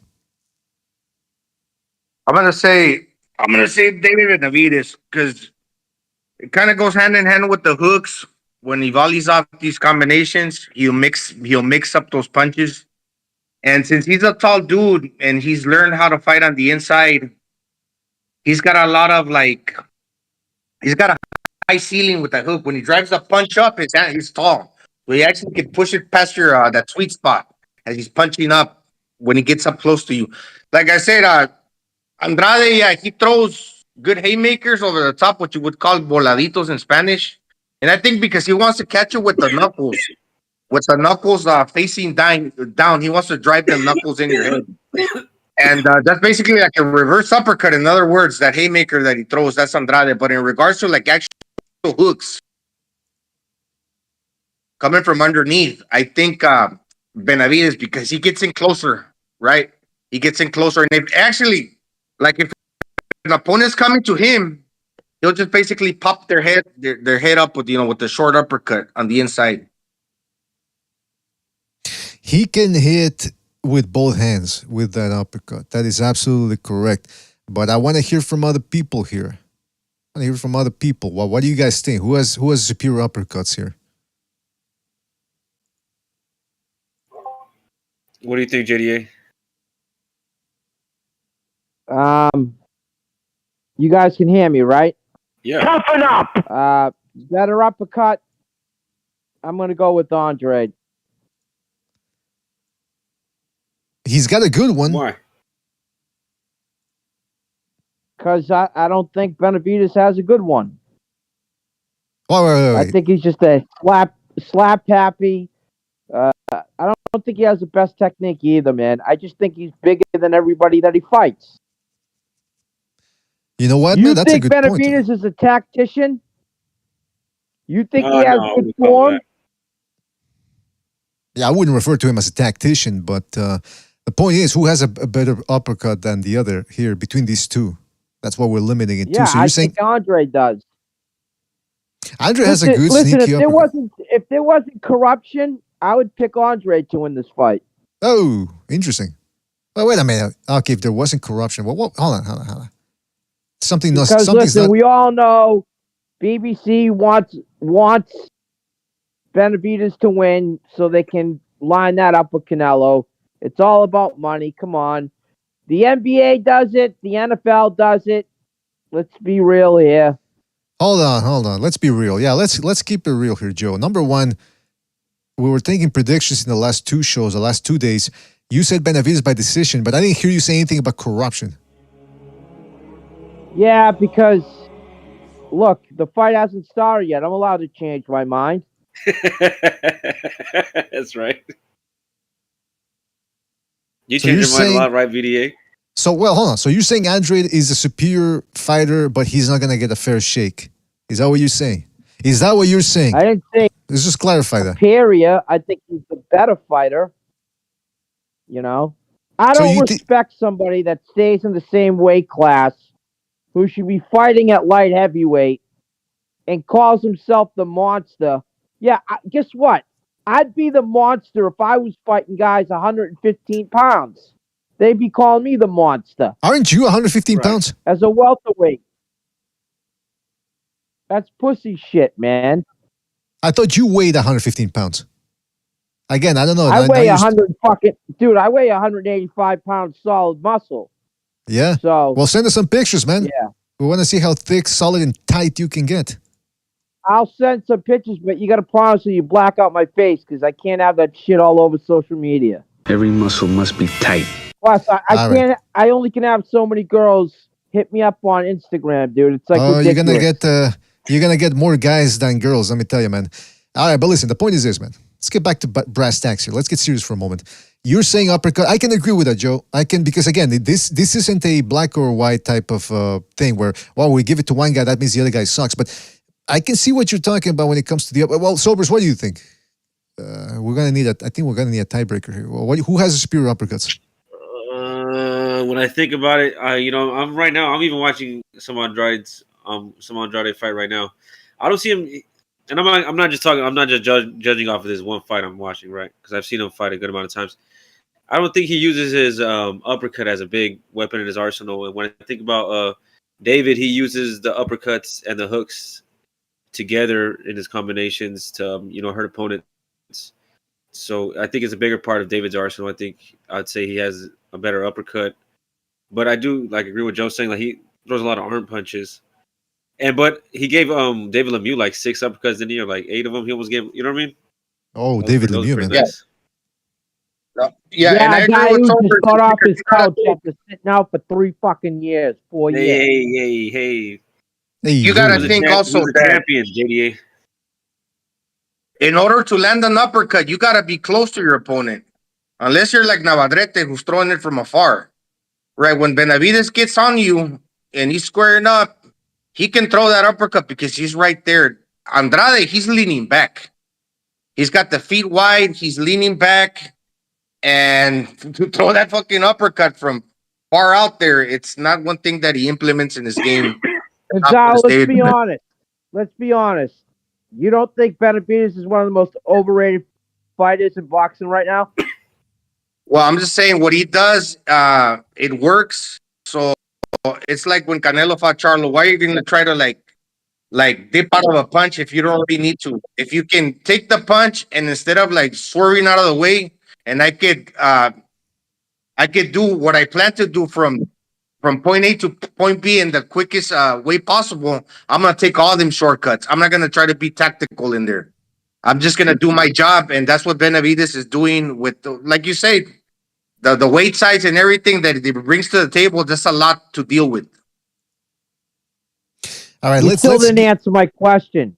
Do you think he's one of the most overrated fighters in boxing? No, he's actually, I wouldn't say underrated, but he's one of the more exciting. Overrated. And overrated. That's succeeded. I said overrated, not underrated. No, he's not overrated. Toughen up. No. Oh yeah. I'm sorry, I forgot. This is the same guy that said Ryan Garcia was gonna knock out Tank Davis. My fault. Man, hey, you don't gotta go low, JD, okay? I ain't going low. I'm speaking facts. I'm speaking facts. Well, I mean, how many picks have you gotten right? I recall that like the last 5 or 6, I've gone down like 3 or 4 of them accurately, including the knockdowns. So I'm entitled to fucking. I'm entitled to be free thinking and pick wherever the fuck I want to pick. I want to pick Ryan Garcia. Too. I'm a free thinker too. I picked Usyk to beat AJ twice. Congratulations, Joe. I'm saying David Benavidez. My opinion is he's not overrated. All right. Whether you respect that or not. I'd say he's a little overrated because people treat him as if Canelo's whole legacy depends on whether he fights him or not. And if he doesn't fight him, it's like the end of his career. Like it's gonna, you know what I mean? It's gonna make him like his career. Never Silvers. Remember the last 3 fights we watched together on UFC? What was my record? This ain't UFC, man. This ain't that we're talking boxing here. The UFC. Yeah, what's your track record for cricket? Hey, Joe, what's your track? Joe, what's your track record for cricket? How about that? Let's get into that, man. Ping pong. Did you take the Chun Sing Tigers versus the fucking Hong Kong Marauders, or who'd you pick in that one? That's not fighting. Never Silvers. Tell them what my record was. Get the fuck out of here. Get the fuck out of here. He was like 2-1. Fuck you. I was 3-0. Listen. This is getting into a fucking dick measuring contest. Uppercut, I'm going to go with Andrade. I think he has a bit of a superior uppercut by a little, again, not by a lot, but I like how he can move, lull his opponent he leads his opponents, and then all of a sudden he stops and boom, bangs him with an uppercut. I like that move. He can also do it in the clinch, which he does a lot of, by the way, the clinching. But anyway, I like that uppercut better than Benavidez's, but Benavidez has a good one. All right. Don't forget to hit the like, fellas. Hit the like. And by the way, we got to go to a a couple of super chats here. J.A. in the chat says, I was watching some. He says, I was watching some Andrade fights to make my prediction, and I noticed Andrade has really beautiful boxing skills for the first 5 rounds. Then he sucks. I mean, yeah, that's what we've been trying to get across here. And that's why a lot of people are picking Benavidez, because for as good as Andrade might be, he's certainly a different fighter after the 6th round, especially if the other guy pressures him and is actually good. I refer people to the Martirosyan fight, the Kolke fight, and the Liam Williams fight. All right, shout out to J.A. BDA. Hold on. You I'm reading super think chats. that if Benavidez beats Andre, that will be the best win in his career? Can you hear me? Buddy boy, let me just finish here that super chats and I'll let you go. Okay. Elian Rodriguez, shout out to him. He says, shout out to my favorite trans boxing podcast. Well, first of all, trans what? If you're talking transracial, absolutely. This show transcends boundaries and races and religions. But if you're talking about trans something else, you're going a little too far there, man. That's all I'll say about that. But shout out, man. Shout out to Elian and shout out to J05 again for his contribution to Super Chat. He says, are JDA and Jimmy the same person with different alter egos? Yeah, that's Jimmy right there, man. But he's got bipolar disorder or multiple personality disorder, rather. So, no, they're both from Boston originally. So that's what it is. So shout out to JA05. Hopefully that clears things up, and really appreciate your contributions. Really helps us out. Really helps us out. Really helps us out. All right, Joe, what were you going to say? If Benavidez beats Andrade, do you think that's Benavidez' best win in his career? That's a good question. That is a good question. I don't know how to break it down so far. My first instinct would be to say no. I would still go with Caleb Plant, just by virtue of the fact that he was a younger guy.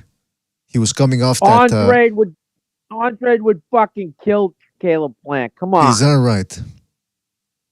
Well, I'm sorry, Caleb man. I'm just Plant not impressed is one with of the the guy. most overrated fighters of all time. He's I terrible. agree. And what's Andrade? And what's Andrade?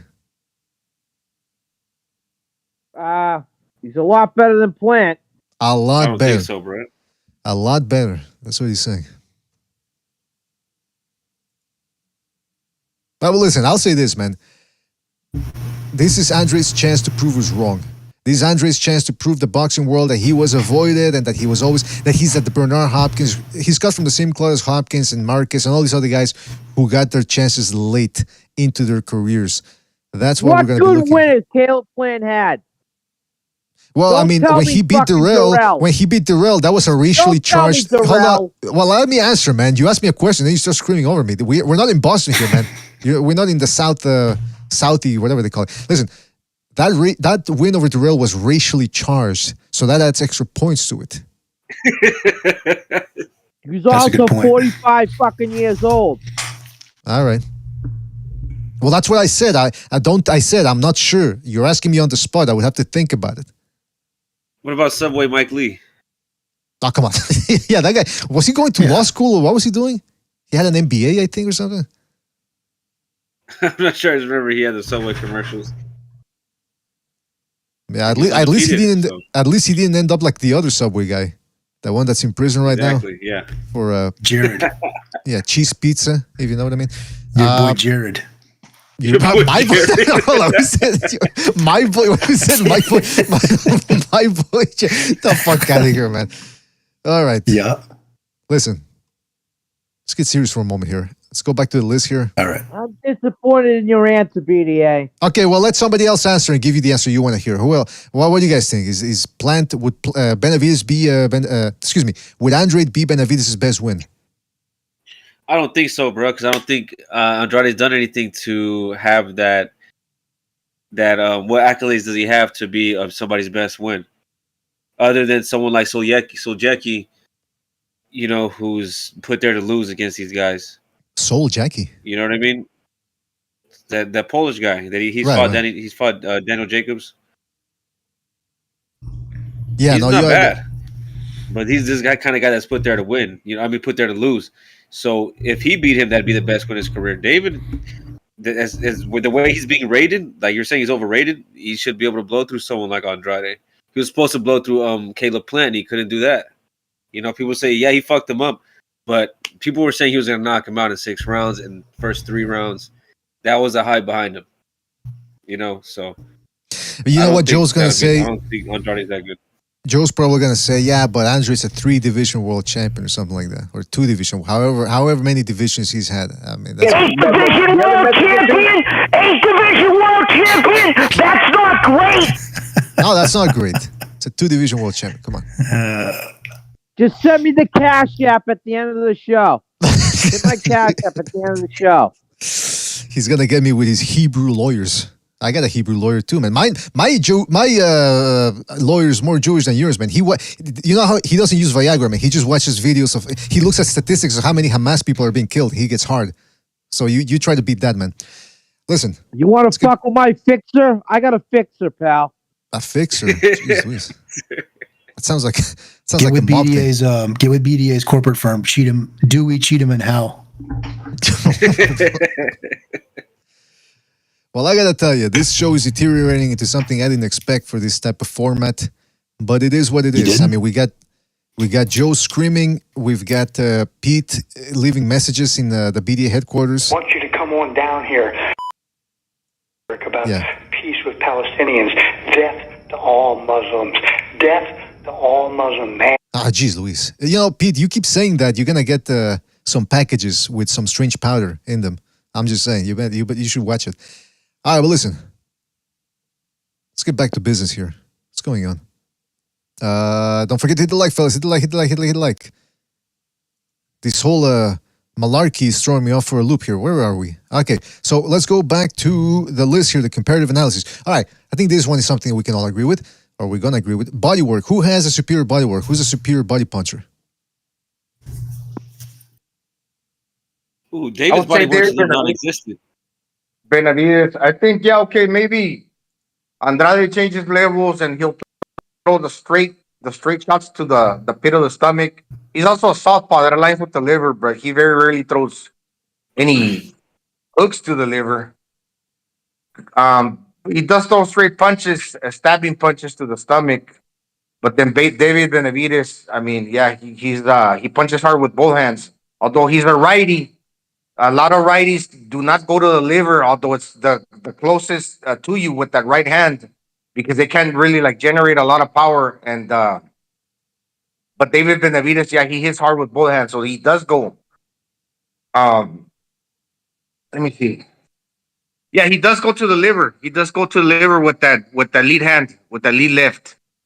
Right. He hits hard with both hands. So I'm gonna give it to David Benavidez. All right. Someone else go. I feel like David's a little bit of a headhunter. I know he goes to the body, but I feel like he's a little bit of a headhunter. I say Andrade mixes his work evenly up top and to the body. You know, he'll throw hooks in there to the body. He'll try to draw your attention down with a lot of body shots to the, jabbing to the body like Gonzalo was saying, the stabbing shots. Oh, I guess I'll say Andrade in this one, bro. Well, I'll say this then, if no one else is going to go. The problem here is, again, for Andrade, he slaps with his shots. And when I've seen him throw body shots against guys who keep their hands up, like Willie Nelson and to a certain extent, Demond Nicholson, he tries to really go to the body. You can see him sort of laboring to do it. But he's slapping with the shots and he's throwing hooks. He's not throwing a shovel hook, meaning he's throwing it from a downward angle where you're really trying to lift the liver up to create shock. So just by virtue of that as well, the lack of technique of body punching, and also Benavidez is just a more frequent body puncher. I'm going to have to concur with Gonzalo and Sobers, say Benavidez. But I don't know if Pete and Joe want to go with that one. I agree with Benavidez, but I also agree with Sobers in that he headhunts a lot recently. I don't know, man. Just to get that plant fight, he probably would have been better served going to the body a little bit. He used to go to the body really effectively. And well, you know why that is, right? But you know why that is because that plant actually did have him weary a little bit with the hand speed. All these other guys like Ronald Ellis, Kyron Davis, Lemieux, those guys just put their hands up and they're afraid of really punching back. Or even when they punch back, they have awful punch selection. Plant actually had him weary a little bit. That's why I think Benavidez didn't really want to go to the body early on. But you're right, man. This one, it is imperative. Now that we're talking about body work, he has to go to the body against Andrade early. Fuck trying to headhunt, because you know what happens if he tries to headhunt? He's gonna get discouraged. He's gonna think that's how these guys are. They're training hard for about two months, so they think they're the hot shit. Like, oh yeah, I'm ready. I'm Superman. Ain't nobody can stop me. Then they go in there. All of a sudden, they start headhunting. They can't catch the guy, and they start getting discouraged. Like, oh my god, what's going on? What's wrong with me? You know what's wrong with you? You gotta go to the body. That's what. Don't load up upstairs early. You know what I thought? You know what I thought in that plant fight gave Benavidez problems, which I was just really like shocked to see. I'm not sure why, but you know, I'm sure you reviewed the fight for this for these shows, BDA. But if you remember, like Plant was measuring. You know, he was like posting out his jab, like just posting out his jab hand and leaving it out there. Yeah. And I don't know, for whatever reason, that seemed to like befuddle Benavidez a little bit. Did you notice that? A little bit. Like at one point, Benavidez got frustrated and started banging his forehead against his jab. He started banging his forehead against Plant's glove, like to mock him about it, you know? Yeah. I think I remember that part. I'd have to rewatch it, but yeah, he was probing with that, leaving it out there, which is illegal, by the way.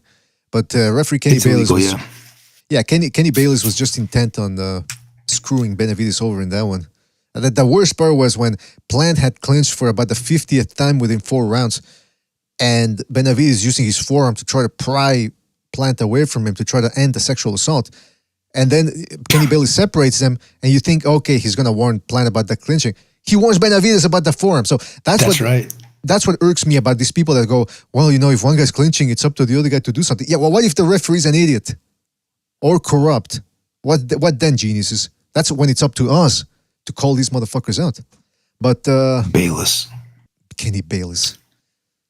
Motherfucker. Body works. Okay, so we can all agree, right, that Benavidez is a superior body puncher. All right. I'm gonna I think so. Yeah. I don't know what Joe's doing. He's watching his 50th Bigfoot video. Well, if Andrade is getting tired, he usually starts faster. But a lot of times when he's dropping these dudes, he's headhunting too. And there's no means to an end. If he's getting tired, he's not really breaking his opponents down. At least David, he's going from less to more. So he is hitting the body because he's wearing the opponents down. That's right. That's a good point right there. And by the way, allow me to say that, okay, we got to 100 likes. That's all nice and everything. But let's get it to 130 likes right now. We're 119. If it doesn't get to 130 likes, we're turning off the fucking graphic of the breakdown and we're going to Shakur Stevens highlights. Oh, Shakur that's Stevenson a great point. highlights. That is an excellent point right there, man. Let's on a continuous loop until we get to 130. And we play some Yoko Ono screeching in the background. That will really. I think that's. And we're taking Joe's gun away before we do it. Taking his gun. Yeah, take everything away from Joe, man. We don't want him hurting himself. But look, listen. The point remains that we got to get to 130 likes, man. We're at 123 now. Good. Now we need 7 people to hit that button. Hit that button, fellas. 7 people hit that. Hey, lucky number 7. Come on now. Let's go, huh? Come on. All right, corner. Who has the superior corner? Benavidez has his father in the corner, and Andrade he has changed it to Andre Rozier, the New York trainer who's been in the corner of guys such as Daniel Jacobs, Saddam Ali. Who else am I forgetting here? David Yachenko. So who has a superior corner? Yachenko. Oh, he had World Ali. Stevens, the kid that fought, Berlanga. That's right, Berlanga. Oh, he's with Berlanga, yeah. And the kid that fought Triple G with all the tattoos. Gabe Rosado. Yeah, not Rosado, but it was his nephew. It was his nephew, actually. His nephew. Oh, Kid Curtis. Curtis Stevens, yeah. Oh, okay, yeah. I forgot about that, yeah. Yeah, that guy must hate Golovkin. But anyway, the point is, who has a superior corner? Andrade. Andrade? Yeah. All right. I would say I would give the advantage to David Benavidez because he got Memo Heredia, and that guy, he beat Victor Conte in court, and he's already beat him, with David before against Caleb Plant. You know what I mean? So I think he's already won, 1 or 2 up. That's what he's referring to. Yeah, Sobers is referring to the nutritionists in each guy's score. We got Benavidez is with Snack. That's Victor Conte's company. And Benavidez is with Memo Heredia. And those Heredia and Conte are each other's nemesis. They dislike each other, something awful. And man, yeah, you're right about that. I forgot about that Memo. He seems to have superior In results. this instance, I would give it to David Benavidez because, like you said, and I wasn't too aware of that. Just recently, Andrade changed trainers, so the benefit of having a long standing trainer in the corner is that you're more familiarized with the fighter. Like, when is he getting tired, when to pull the trigger and whatnot, what he needs to do next. And since that's his son, he's very familiarized with his son. The other guy, does he really truly know his limitations? Does he truly know his limitations at 168? How far he can go, or when he needs to slightly modify something? That's the thing. So, a lot of people are underrating, or they tend to talk a lot of smack on Jose Benavidez because of prior fights. I don't know. It's just like a trend to do. Like, fathers, they suck. Well, I mean, they do it with a lot of other fathers. But no, man, the father knows his son's best.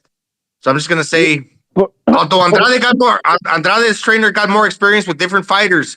Once again, in this instance, he knows his son more, and he's been longer with him. But Rozier's made more world champions. I mean, from the floor up, I don't know about that. He's really like a tailor. His job is a tailor. He wasn't like really into boxing. Do you want to bet that Rozier's made more champions than Benavidez? No. You don't have to inform me of that, Joe. It's very common sense. I kind of know that already. I'm just saying my point of view. The son has been longer with the father. This guy is just like, he just started out with Andrade. Gonzalo is quietly checking Joe. Like, listen, man, you're not telling me to hear anything I already know. He didn't check shit. Well, by the way, let me just say there, Joe, that recognizing the chat says, I disagree with JDA and all of Boston. Benavidez has the better corner. Yeah, well, he's just trying to play. He's just trying to piss me off. That's all, because I blew him off the other day. That's Is that why. right? I was in Florida, and he said, hey, you want to grab a beer? And I told him, listen, dude, I don't have time to hang out with losers. I'll see you on PDA. Doesn't want to hang out with losers. Calling recognize a loser. There you go. So, I got to tell you. He's all butthurt, so, come on. Well, listen, in terms of corner work, well, who else hasn't gone? Sobers, did you say something? Or Pete? I don't know. I think we. Yeah, I said Heredia. I said Benavidez because he has Heredia. He's already beat Conte before against Plant.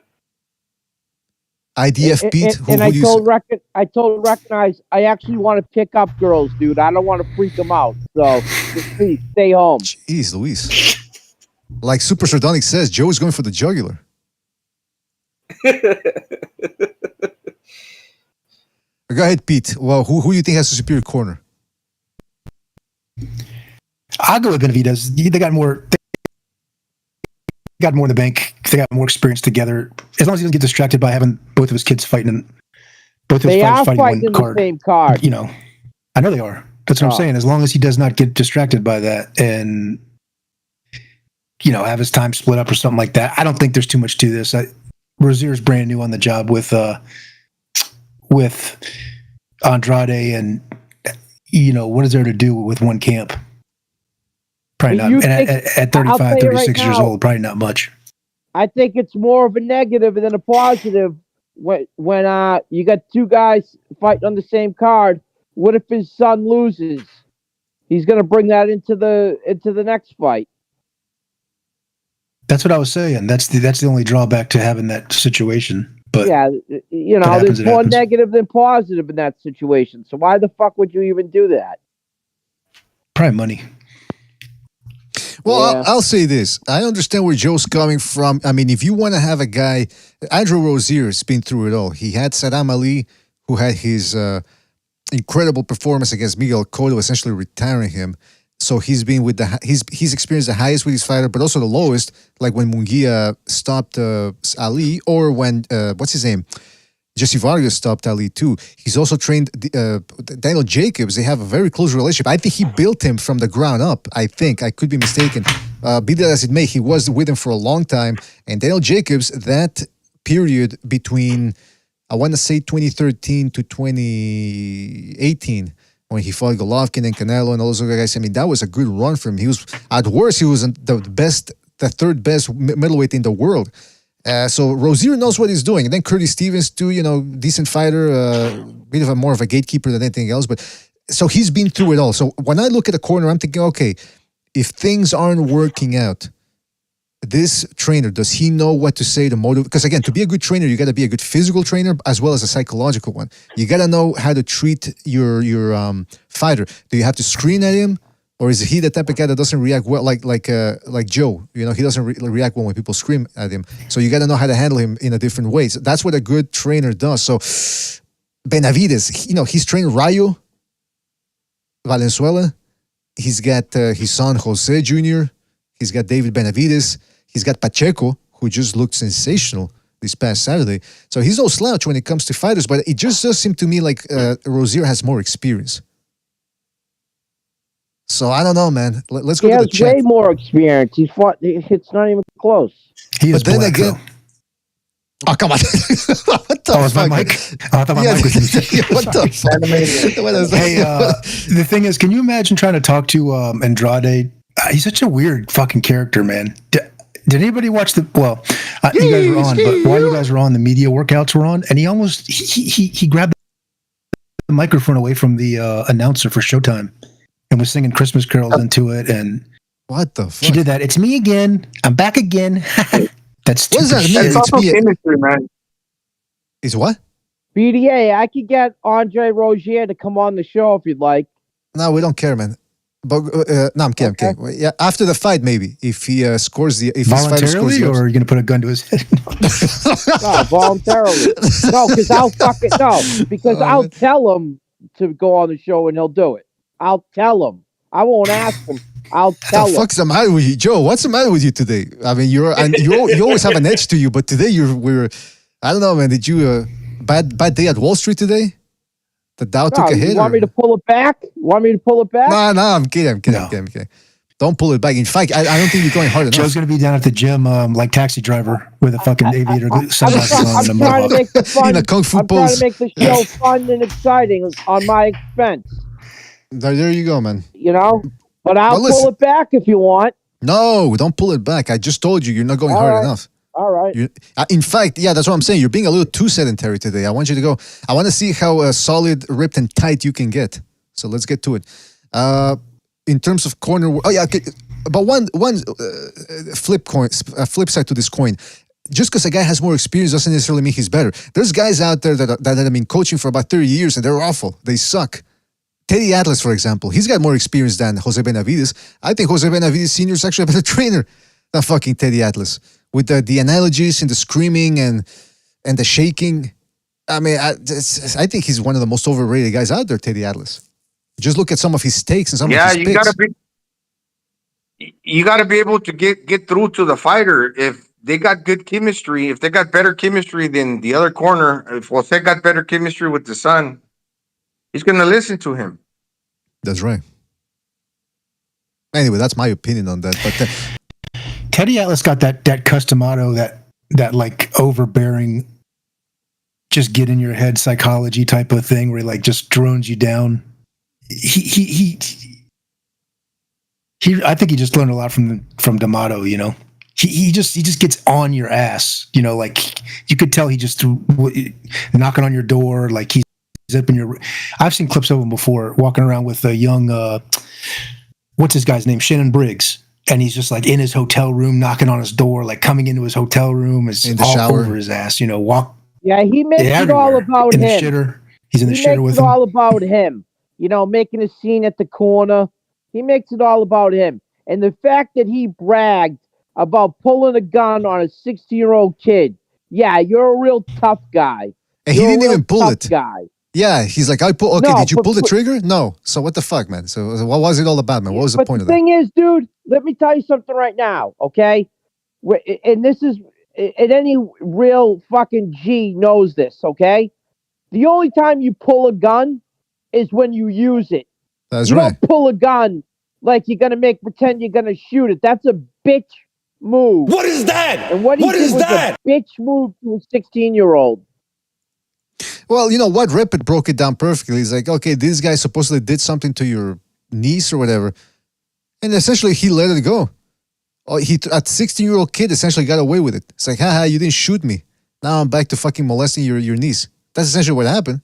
And you know what I think it And was that's too, what by the he way? says. I don't believe that. I don't believe that's only his side of the story. That's right. That's his side of the story. And you know what I think? I think he was with Cus D'Amato before Tyson arrived. So once Tyson arrived, Cus D'Amato was like, oh, hey, man, this guy's future champ. He's going to be my legacy. He's going to be my flagpole.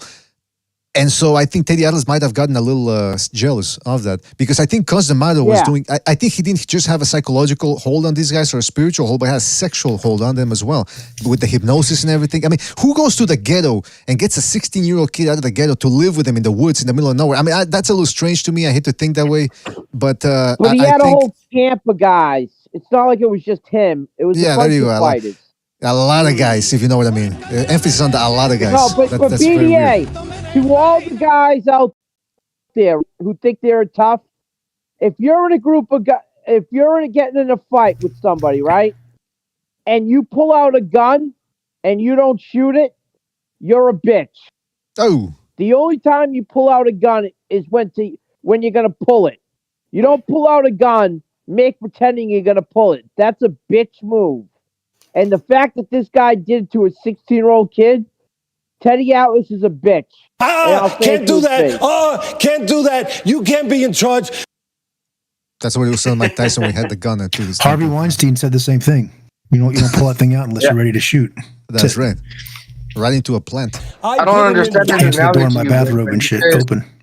Everyone forget a few years ago. All right, hold on. You need to put water in the basement. I don't get that one. You need to put water in the basement. It's like, what the fuck? the best is when he said the malapropisms. He go instead of Venice Beach, he goes Venison Beach. It's like, Teddy, what the fuck are you talking about, man? Venison Beach. Yeah, he comes off as he's got like the secret recipe, like the last link to Cus D'Amato, right? Yeah, that's like that's nobody his knows legacy. but me. There's a video out there of him. You know the most disturbing thing about Teddy Atlas? Not the fact that he pulled a gun on a 16-year-old, not the scar on his face. It's the fact that he has no sideburns. The guy, I don't trust anybody who has no sideburns, man. I'm sorry, man. It's disturbing. It's unkempt. I don't know, man. It's just unnatural. But by the way, shout out to writer I of can the. tell you a funny story about his daughter, but it's distasteful. I'll tell you off the air. You'll laugh your ass off. All right. Shout out to Rider of the Storm for his contribution with Super Chat. He says, Joe reminds me of the movie Grumpy Old Man.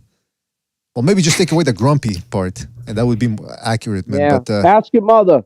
Ask your mother. Oh, come on. Wait a minute. Calm down. Oh, what's going on here? All right, let's cool Actually, down, ask everybody. your sister. Ask your sister. Yeah. You know what? Hey, he's got Joe's Rider of the Storm. Joe's gonna pull a gun on you. He won't use it, but he'll pull a gun on you. So just be careful. No, fuck you. If I pull it, if I pull out the gun, I'm using it. All right. Joe's turning into a rapper today. He's angry. He's talking about. Yeah, Joe's turning into Jay-Z today, talking about pulling guns on people. He's rhyming, hipping and hopping. He's the mad rapper right now. He's the mad rapper. Jay-Z's a phony. Jay-Z's a phony. I'm the real thing. He's a Mason. You're not a Mason. You're just a inner club. What do they call it? Club of the. So what's that thing in Wall Street? That club there. Anyway, whatever. Fuck it. Corner. So what do we say then? Corner. Who has a spirit corner? Andrade, I'm a right? That's what we say. knock-around guy, if you know what I mean. I don't know what that means. All right. David Benavidez has the better quarter. David. Oh, jeez, Luis. Now we're back at a dead standstill here. I'm going to make an executive decision. I'm going to give it to Benavidez. Slightly. Now let's go to cuts. Who cuts easier? Whose face falls apart with the least amount of punches? Andrade.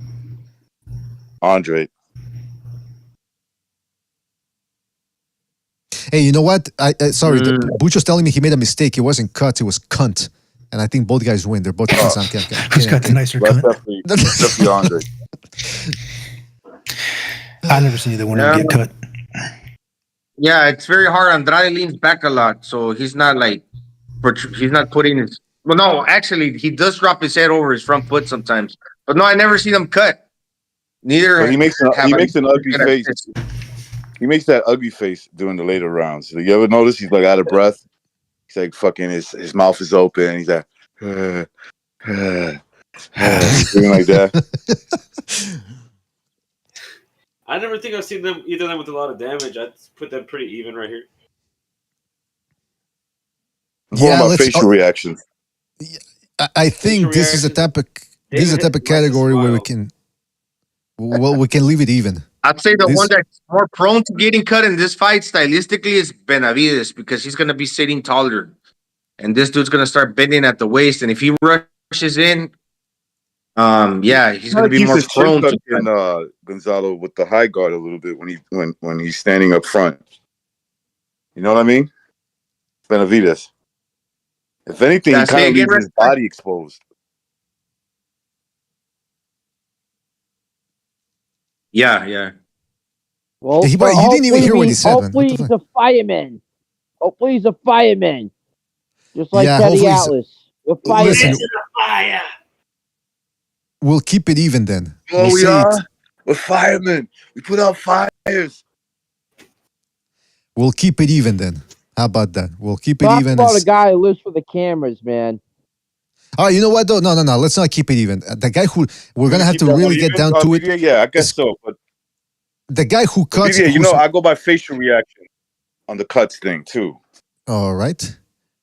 I think the guy who's most likely to get likelier to get cut here will be Benavidez, man.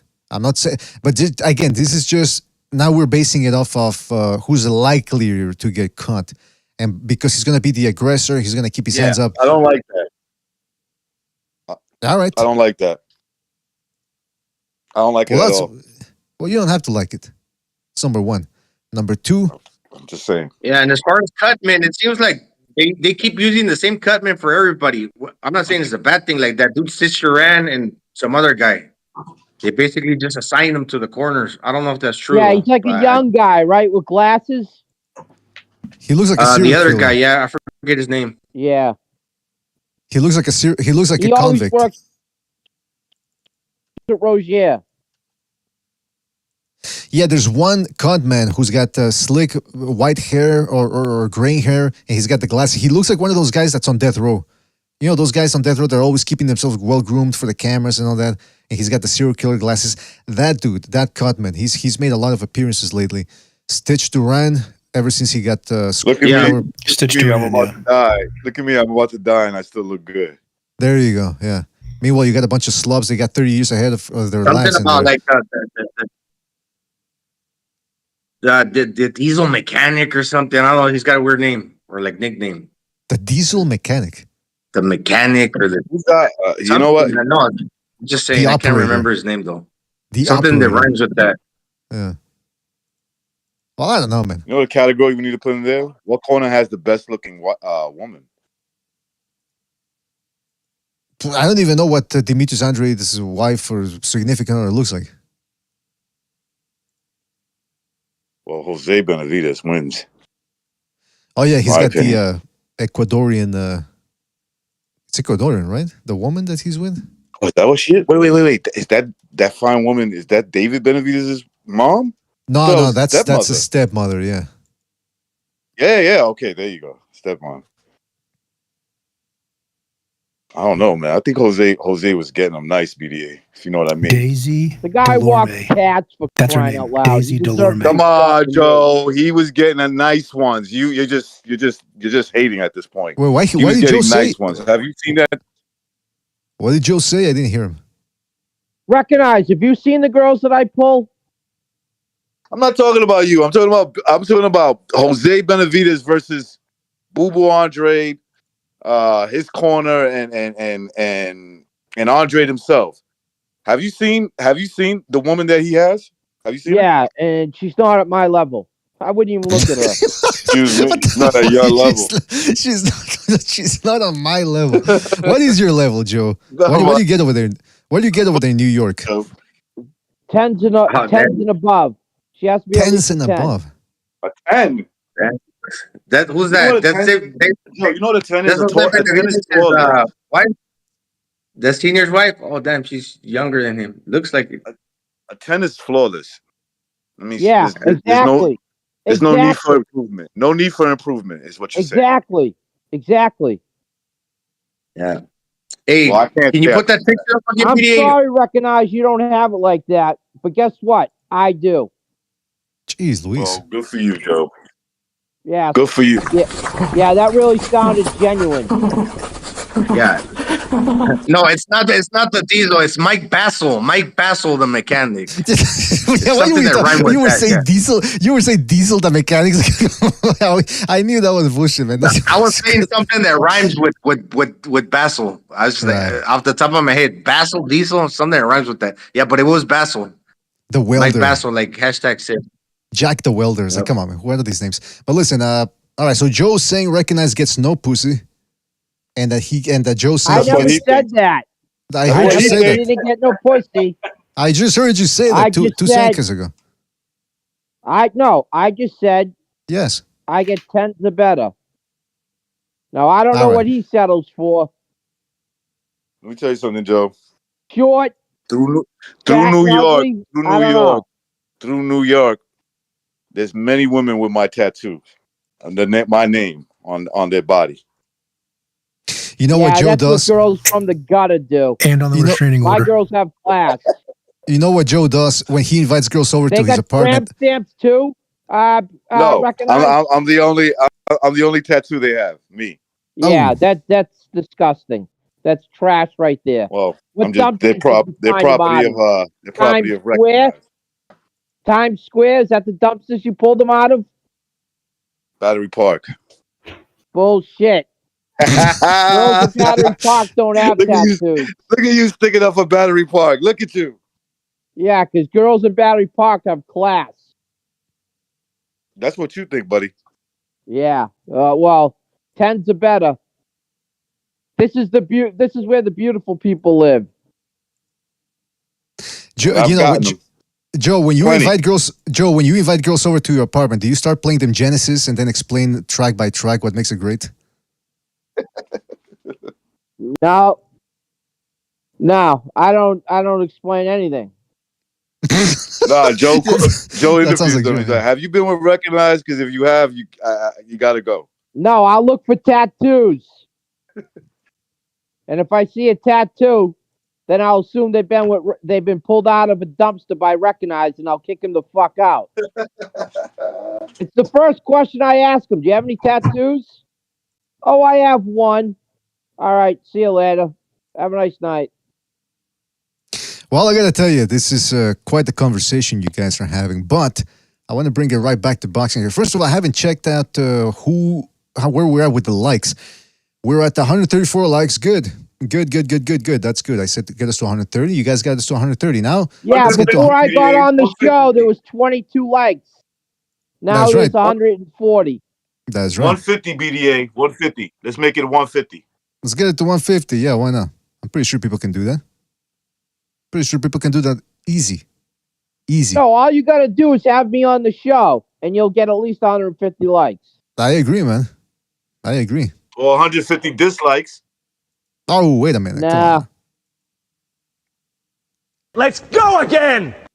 All right, now listen. I wanted to bring something up here, back to boxing, because again, we went with the comparative analysis here, and I actually think we got a lot of good work done. I think we made some excellent selections. Now, speaking of selections, I'm always interested to see what the Ring Magazine, they do a compendium of all the picks from the writers to some boxing insiders.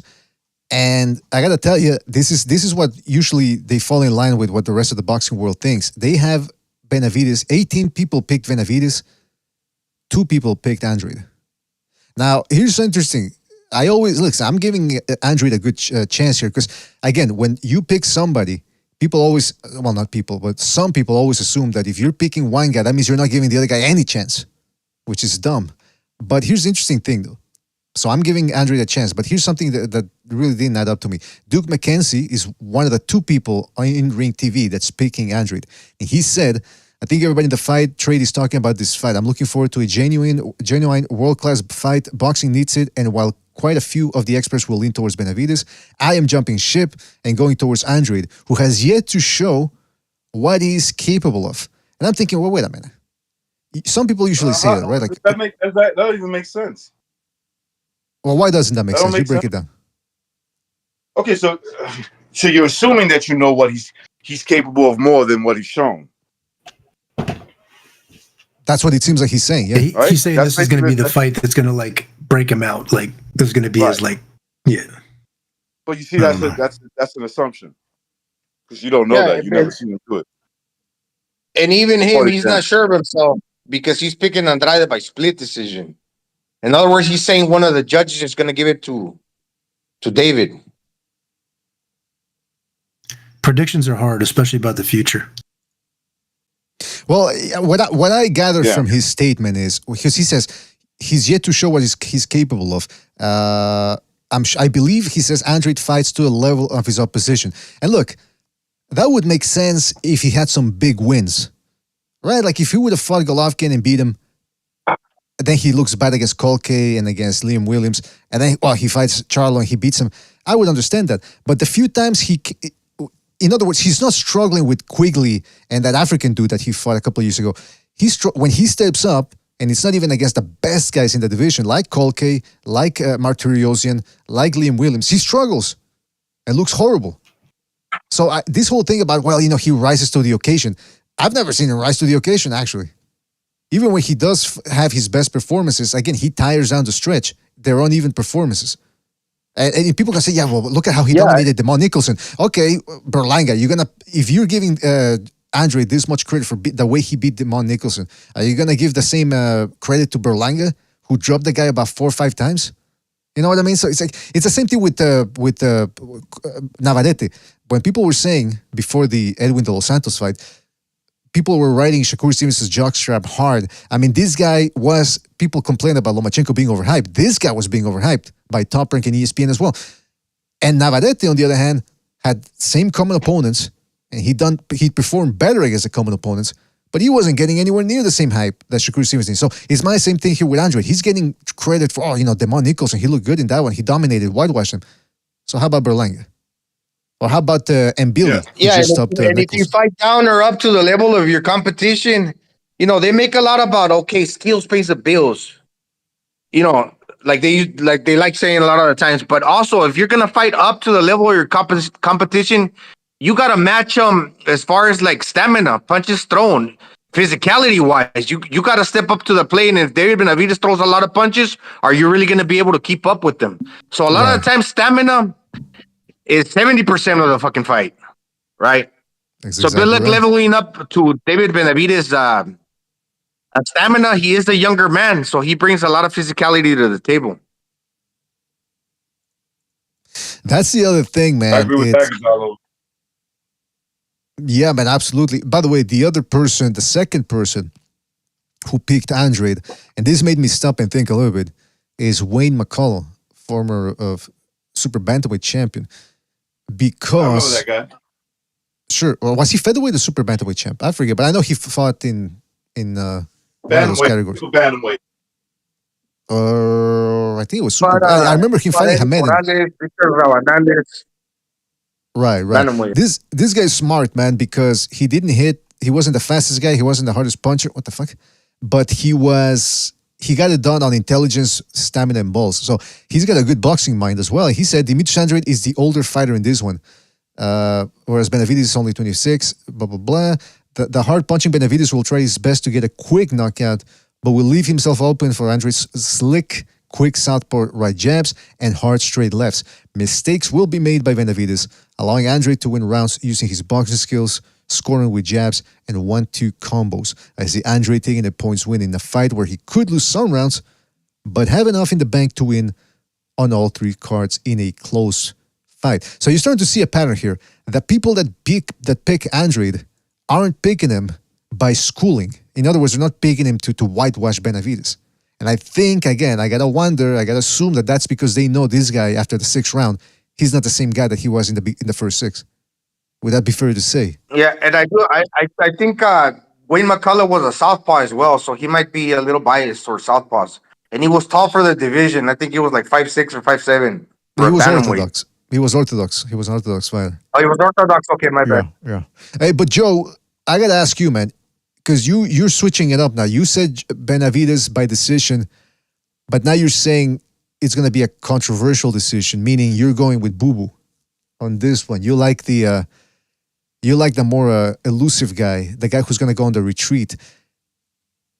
I said what I said was. I just said what you said, but yeah, go ahead. No, well, I'll tell you. I think Benavidez gets a decision, but in the real world, right? I think Boo Boo wins the fight, but I think they're going to just to find a way to give it to Benavidez because they want to make the Benavidez shallow fight. Okay, there you go. I mean, the Benavidez Canelo fight. Right. Well, you just repeated what I said. You said, but that's good. But how confident are you in that prediction, in that outcome? I think Andre's the better boxer. I think honestly, Benavidez, I think is just overrated, especially after the plant performance. I think he's weight trained, and I think Andrade's going to beat him. But I think the decision's going to go to Benavidez. Well, can I say something about that? Yeah, look, the reason why I'm giving Andrade a good chance here is not because I think he's this great boxer, it's because I'm not sold on Benavidez either. I still want to see what he's got, what he's made of. And again, in that Kelly Plant fight, he made some mistakes that I said, Yeah, I'm not saying Andrade's a superior boxer. I just think he's I think he's better. It's more that I don't think Benavidez is what they think, what they say they are. I think he's. It's not so much Andrade is that much better. I just think Benavidez is just not that good. But here's my thing, though, why Joe. He only stayed in one weight class. You know what I'm saying? But here's my thing, though. Okay, I'm with you on that one. We're on the same page. But the stamina. We've seen enough fights of Andrade to know that stamina just ain't that great. So how confident are you in your pick is what I'm saying, with that taken into consideration? Well, confident enough to think that I still think he beats him, But I think the decision, like I said, goes to Benavidez. All right. Let me go to the other predictions here. See what we've got. Benavidez is no fucking monster, bro. I mean, come on. If he was a monster, then he'd be going up to other divisions, fighting other guys. He'd be fighting. He'd be going at guys at will, and destroying them. I mean, this guy, come on, man. He's fought in the same division his whole career and what's he really done? I mean, come on. Beat a 40-something-year-old Darrell? Well, I see. I was looking at the predictions there, and I see that most people are going with Benavidez. So, guys, what do you think about what Joe's saying here? I mean, part of being a good fighter, I'm not going to get into if he's a weight bully or not. He's fighting at 68. Okay, it is what it is. Part of being a good fighter. You don't think he's a weight bully, Gonzalo? Come on. Yeah, okay. I agree with you. But still, the fight's taking place on Saturday at 168, and whether we like it or not, they're going to be inside of the ring, and nothing that we say is going to be able to stop from that taking place. That's all I'm saying. How much do you think Benavidez is going to weigh by Saturday when they fight? 200 pounds. Easy. 210, maybe even 220. That's too much. You still got to be quick. What I was going to say is part of being a good fighter is having the ability to go 12 rounds. Because if we think about the professionals, okay, you can go 4 rounds as an amateur. You can fight 6 rounds. But if you can't go 10 or 12 in the professionals, you're not going to cut it. And David Benavidez has shown to have good stamina, which is a key part of the boxing game. So I do think he has better stamina, and that just makes you into a better fighter. Even a fighter that's not that good, that got better stamina, will beat a good fighter with poor stamina.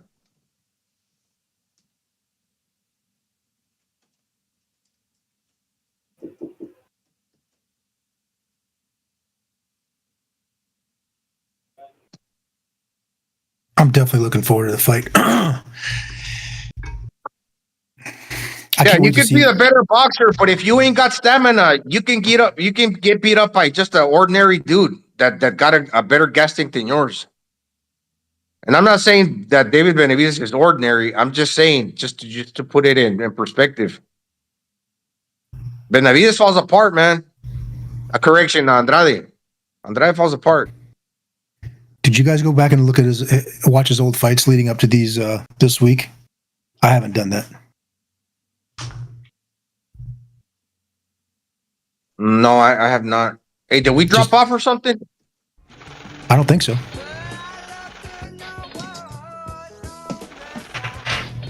There's the super chat. Wait, what happened? What? The super. I think we're still. Oh on. yeah. Well, sorry, because I had to go to the latrine real quick. Shout out to Rider of the Storm for his contribution with the super chat. Mr. BDA.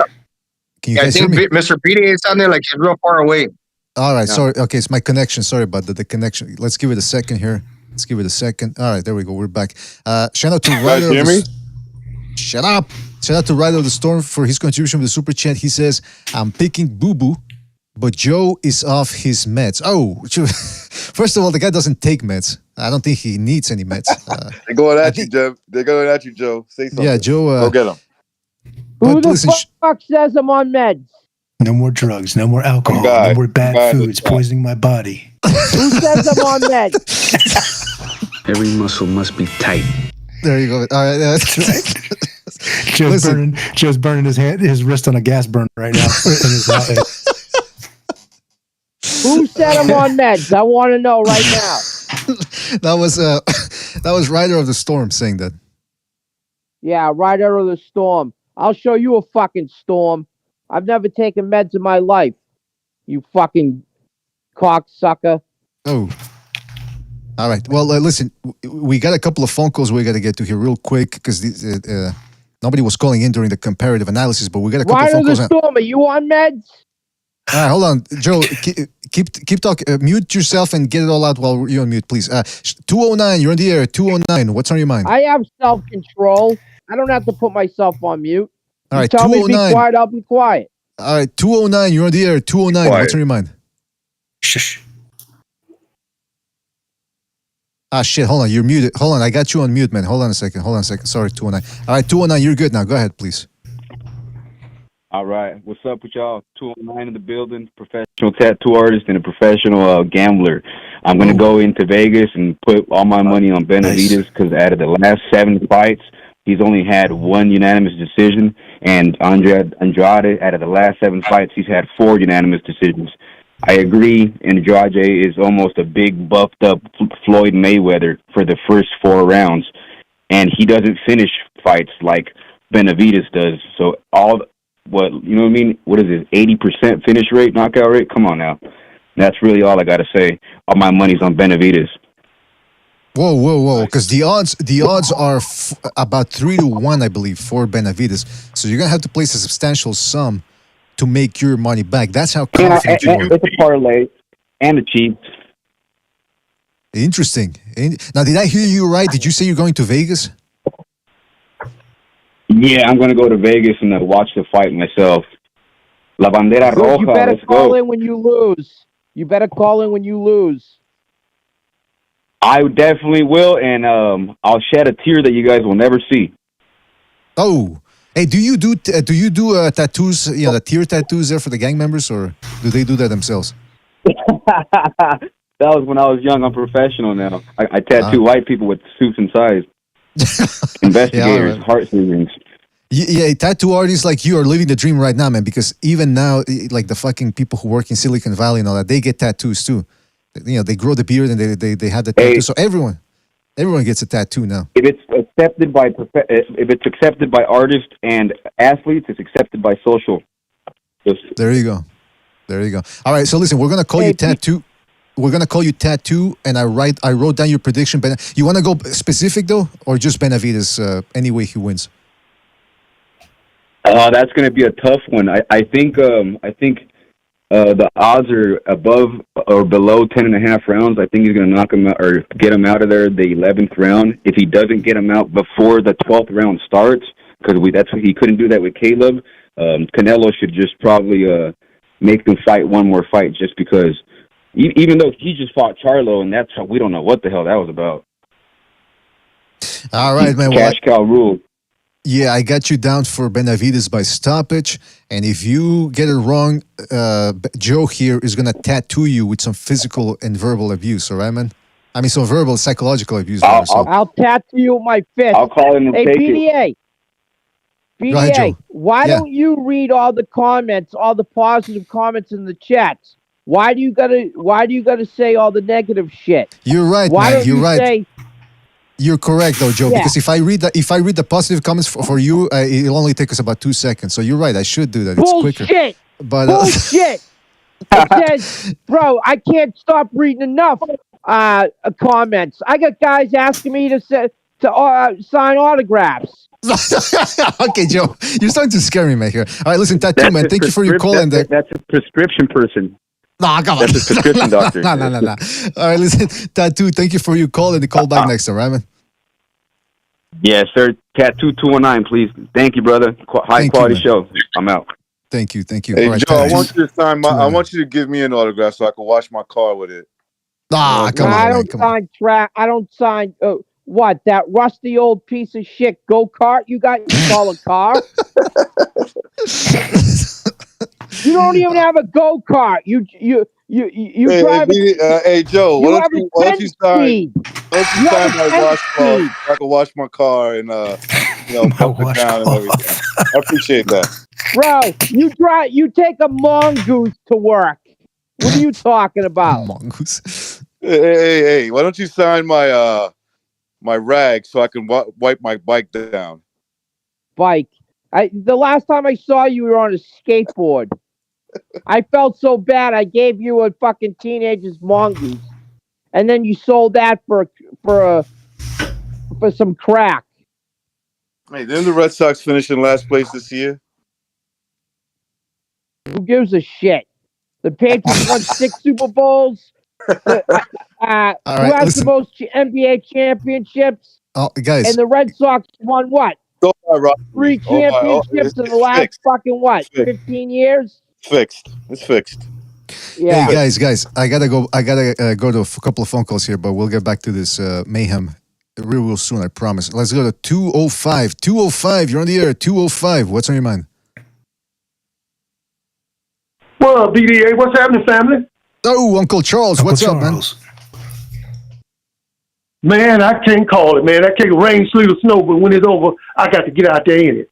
Let me tell y'all something, man. It should be a good fight, but I can tell y'all I'm damn confused.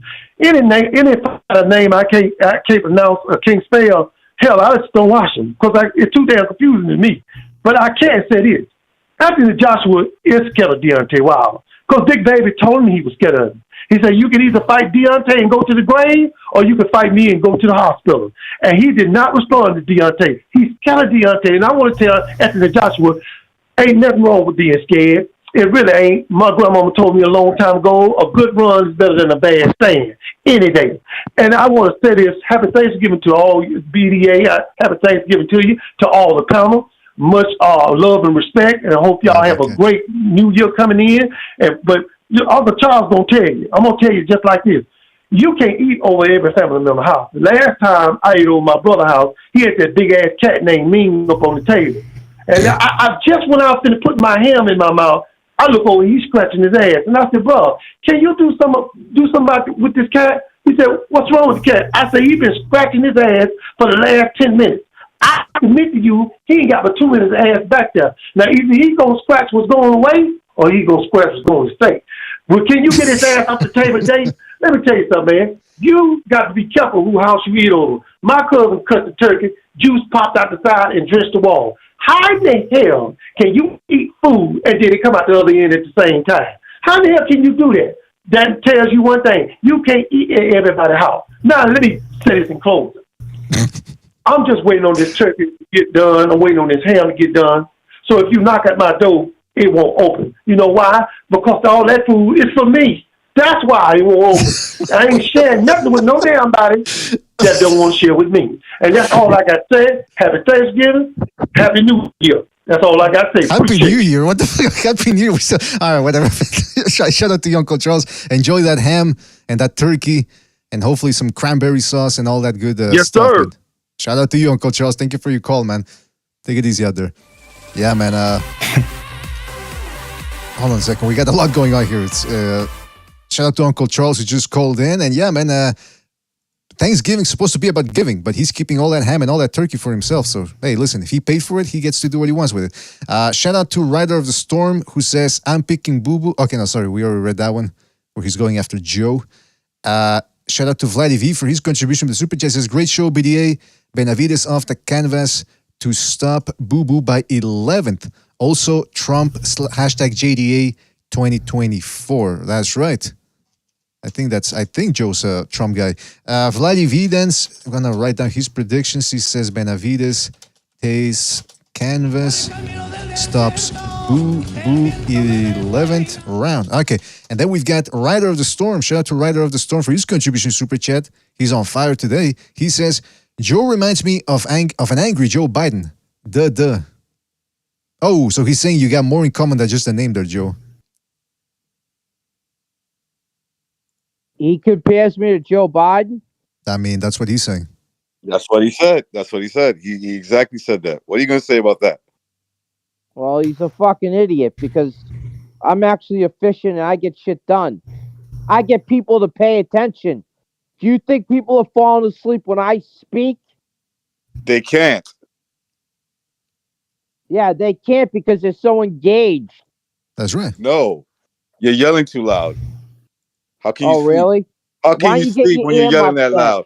How can you sleep when someone's yelling that loud? Recognize you need to toughen up, man. If I was your neighbor, I'll call the cops on you. That's what I would say. Listen, there's some crazy guy. My neighbors know better. My neighbors know better. All right, hold on. Tell this guy to lower his voice. We got to get to another phone call here. Hold on a second. Let's go to 817. 817, you're in the air. 817, what's on your mind? Yo, what's up, dudes? It's Shazar. I'm starting to change my opinion of this fight. When I first heard it was announced, I thought it was going to be a really shitty fight. Wait a minute. I'm getting pretty excited for it. It was really good to see Benavidez on the midst of the workout. He looks good. He doesn't look that drained. He looks pretty chiseled. And he was fast. He was real fast on those mitts. I think he's going to knock Andrade out. Generally, I agree with JDA. I do think Benavidez is really overrated, but Andrade is even more so. Andrade's an awful fighter. He's only had one fight at 168, and he couldn't knock out this dude, and this dude's been knocked out 3 times, right? His power's not going to carry up. He's probably going to tire out. He's got 4 rounds of them, 4 or 5 rounds when he's in middleweight, so he's probably going to tire out in 2 or 3, and Benavidez is just going to take over and knock this dude out. And Andrade, he does this thing because he flops around like a fucking clown. He pulls back. People who are tall, they always do that shit when they're boxing. They pull back on the straight line. They stay on line. And Benavidez got longer arms than him, and he's taller. He's going to clock this dude and drop him. He's going to collect or collage? What did you say? Clock him. I'm sorry? Oh, clock him. Okay, he's going to clock him. Collapse. Yeah, okay. I said collapse. Collapse. Okay, there you go. Like a tower. Like 2 towers. Yeah, Andrade, he always leans back, man. He's freaking floppy. He leans back on the tall fighters always do that shit, and it's really bad. You see heavyweights do this all the time, so they're used to being big. But I don't know. Right, Andrade's like, he's awful, man. He's gonna lose. Well, listen, a lot of people are hoping he pulls the upset, and they think skills pay the bills, man. He just moves different. There's levels to this. He's got that. I don't want to see it. I mean, this dude is so ass. Andrade's so ass. He ducked his freaking. He ducked Janabek, man. This dude's a ducker. He keeps saying that he's avoided, bro. He's the one who's doing all the avoiding. He's a shit fighter, man. Awful. 60% knockout ratio, bro. One fight at 168. I got a UD, man. He sucks, bro. He's gonna be running around that ring. It's gonna be awful. Luckily, it's not going to be as bad as that freaking Snorcore Stevenson fight. No, Yeah, I mean, nothing can be that bad. Hold on a second. All right, Oh, listen. dude, nothing can be that bad. That's awful. We got to start dropping that fight around in the Middle East, man.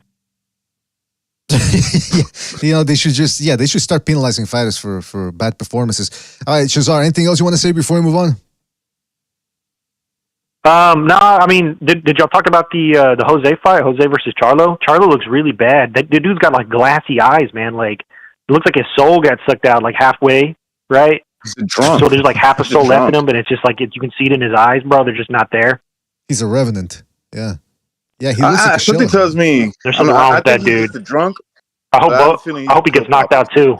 Ah, come on. You don't think so? I don't think what. I'm sorry. I'm sorry. Maybe I was talking over someone. Anyway, well, listen. He has no manners. Shazar, anything else you want to say before we move on? The dumpster diver. No, I'm just looking forward to the fight. I hope it's good. I hope Charlo gets knocked out. I hope Andrade gets knocked out. Another victory for La Raza. Another victory for us. All right, man. All right. Shout out to you, Shazar. Thank you for calling in, and we'll catch you on the next one. All right, man. Take it easy out there. All right, see you, bros. All righty then. Hold on. Joe sent me something here. What is it that it's nothing dirty, is it, Joe? What is this? No, of course not. I got class. Okay, what is it that you sent me? 3 new items. What's that? Go ahead, look at it. I'm looking at it. What am I? It's a screenshot of our screen here. Yeah, look at all the reviews. It says Joe's off his meds. Definitely tell Joe to simmer down. Joe's a little fuck you, it does. Well, I'm not. I don't know. To be honest with you, I was just kidding around because I can't really read what it says. It's too small. It won't open up too large. But anyway, listen. JDA for president. JDA makes the show. This is great. Keep up the great work. All right, but anybody can, Joe, when you use 5 burner accounts to leave messages for yourself, I mean, that's kind of... I'm just saying. I only have 1 account, pal. All right. I'm as real as they get. 1 account with different letters, I guess. But look, the point is, what was I going to say, man? Fuck. All right, so yeah, so this is the big fight that we've got here coming in. It's an interesting fight. It's intriguing. $75. So I think most people are going to go for it. Wow, you're a hater, BDA. About what? I'm saying it's a good fight. No, you're lying saying I have burner accounts. Those are real people. Come on. Joe, man, I don't know, man. It's I don't know what to tell you, man. I'm getting glassy. I'm like Jamal Charlo here. I'm getting glassy-eyed after 2 hours of broadcasting. I'm starting to lose track of what I'm saying. But listen, the point is this, or how to respond, rather. The point is this. We've got a good fight here. Sebastian, Quentin Lassiter, Harp Gender. Yeah, I've never heard of those guys before until today, man. So that's why I say they look like burner accounts to me, man. But anyway, the point is, we've got a good fight coming up this Saturday. Interesting card as well, the undercard. But yeah, man, we'll see what happens. I think we got to keep it short and sweet here because we are going to be doing the Open Lines Friday episode. That's after the win. That I'm pretty sure that's guaranteed craziness, like every other Open Lines Friday before a big fight or a substantial fight or a significant fight. So I'm expecting big things here. Anybody want to say anything else? Anything we missed so far? Anything we've that's flown under the radar? All right. I'll take that as a no. One last thing, I guess. I get the impression that Andrade is getting a lot more credit than he deserves because for the longest of time, people really used to shit on him and say he's a horrible fighter, kind of like Canelo said. But now, since he's fighting, he's 35, and there's this thing about how he's been avoided for such a long time. Mm-hmm. I don't know how long some of these people have been watching boxing, but they're starting to feed into that hype. And I know you gotta give both fighters credit because Doomsday is on Saturday.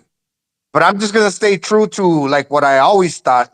I'm not gonna compensate and be like all of a sudden because this dude is finally showing up when he's 35 and start like overrating him, right? That's just my opinion. I mean, he ducked fights, bro. Was that? He ducked some fights on 154. He did. Yeah.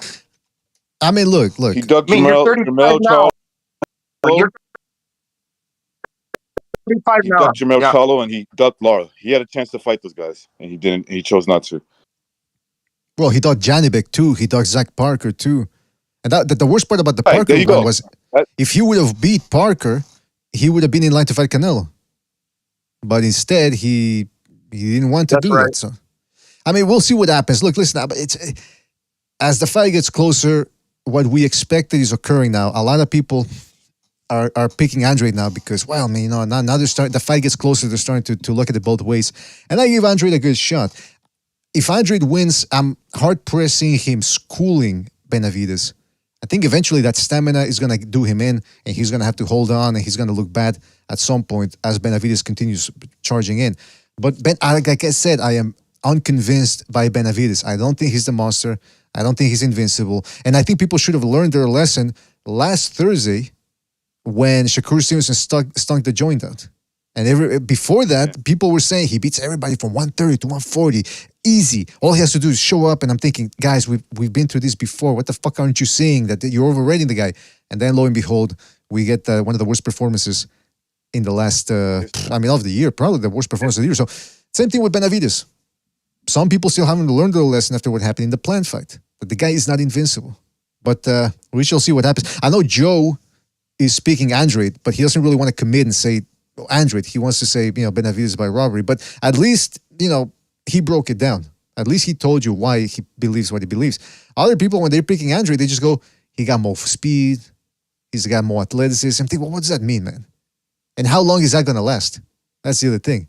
6 rounds, and then he says, Joe's right about that. That fight could be close, where Andre pulled off 7 rounds, and they still give it to Benavidez because it's Benavidez. There's more upside to him than Andre. Yeah, man, and at least we know, I believe, that Benavidez is not going to leave anything on the table. I mean, Edwin de los Santos was a good fighter, facing the back foot fighter. He was basically trying to counter the counter puncher, right, with this quick trigger. But he was kind of holding back. He didn't want to, initiate a lot of times. He was just waiting to counter, what's his name? Shakur Stevenson. But we know that Benavidez, he's going to go broke like a Chino Maidana. He's going to leave nothing on the table. If that fool starts back-footing it, this dude is not going to, sit back, which will make for an entertaining fight. Gonzalo, that's why I pick him to win, because I can see problems for Benavidez early. It's that later fight when he's getting tired, and so is Benavidez, but Benavidez still wants to fight. He still wants to throw punches to the body, to the head, setting up punches. He'll still be doing that. And I don't think Andre will be doing much but holding. And that's why I say he loses. Hey, and you know what I can't wait is when nobody watches the next Shakur Stevenson fight, because he said, if you don't like it, then don't watch it. And then I guarantee you, the next ratings, nobody's going to watch that piece of shit. You know what, though? He's making the mistake of saying, I don't care what you guys say, but he is protesting a little too much for a guy that claims to be indifferent about people's criticisms. I mean, I've said it before, that's the problem with these young fighters. They're connected to the internet, they're raised by social media, and so they think they have to put every thought out there. Me was the opposite. Me was, hey, silence is golden. Leave a little suspense, don't say everything, And instead, this guy's If I was his manager, I would have grabbed him by the throat and said, what the fuck are you doing? You need people to watch your fights. This fight was horrendous. You should be ashamed of yourself. Would you have put a gun to People pay his head? hard-earned money and stay up late to watch your fights. And you're going to act like a fucking arrogant asshole like that? Joe, would you have put a gun to his head? A revolver? Like Teddy Atlas? The only time I put a gun to someone's head is if I'm going to use it. That's right. That's what real gangsters are all about, bro. That's right. Come on. But Am I going to what? spell it out for you up in Canada? Listen, I'll say this about Shakur Stevenson, man. Right now, he's in a bad place because people only remember his last performance. Now it's up to him That's the great thing about boxing is you can prove people wrong in the ring, but he has to get into the ring pronto because the more he stays inactive, the more people. He's done it 3 times. I know, but what I'm saying, I know, but that's what I'm saying is it's up to him. Is what I'm saying. It's no one else's fault, man. I mean, it was a shit performance. So just like I'll never pull a gun without using it, I'll never watch a Shakur Stevenson fight again. I promise you that. I don't blame you. I don't blame you. I'm gonna have to copy Joe on that one. I'll hear it through the grapevine. What happened? Of course you're gonna copy me. You copy me all the time. Oh, listen, man. Listen, you're the one that's from Boston and moved to New York. All right. You know what's the best. You know what's the better city. Yeah, because guess what? If we were living in the Roman days, you people from Boston love us. That's what it is. Guess You what? love And New you York. moved down to Tampa, the land of nowhere. If we were living in Roman days, I would be in Rome. That's the type of man you're dealing with. Listen, I run New York through Florida. I run You New don't York run through Florida. shit. I run New York. I run Battery Park City. I run Wall Street. I run you. Where do you run? On your fucking 10 speed?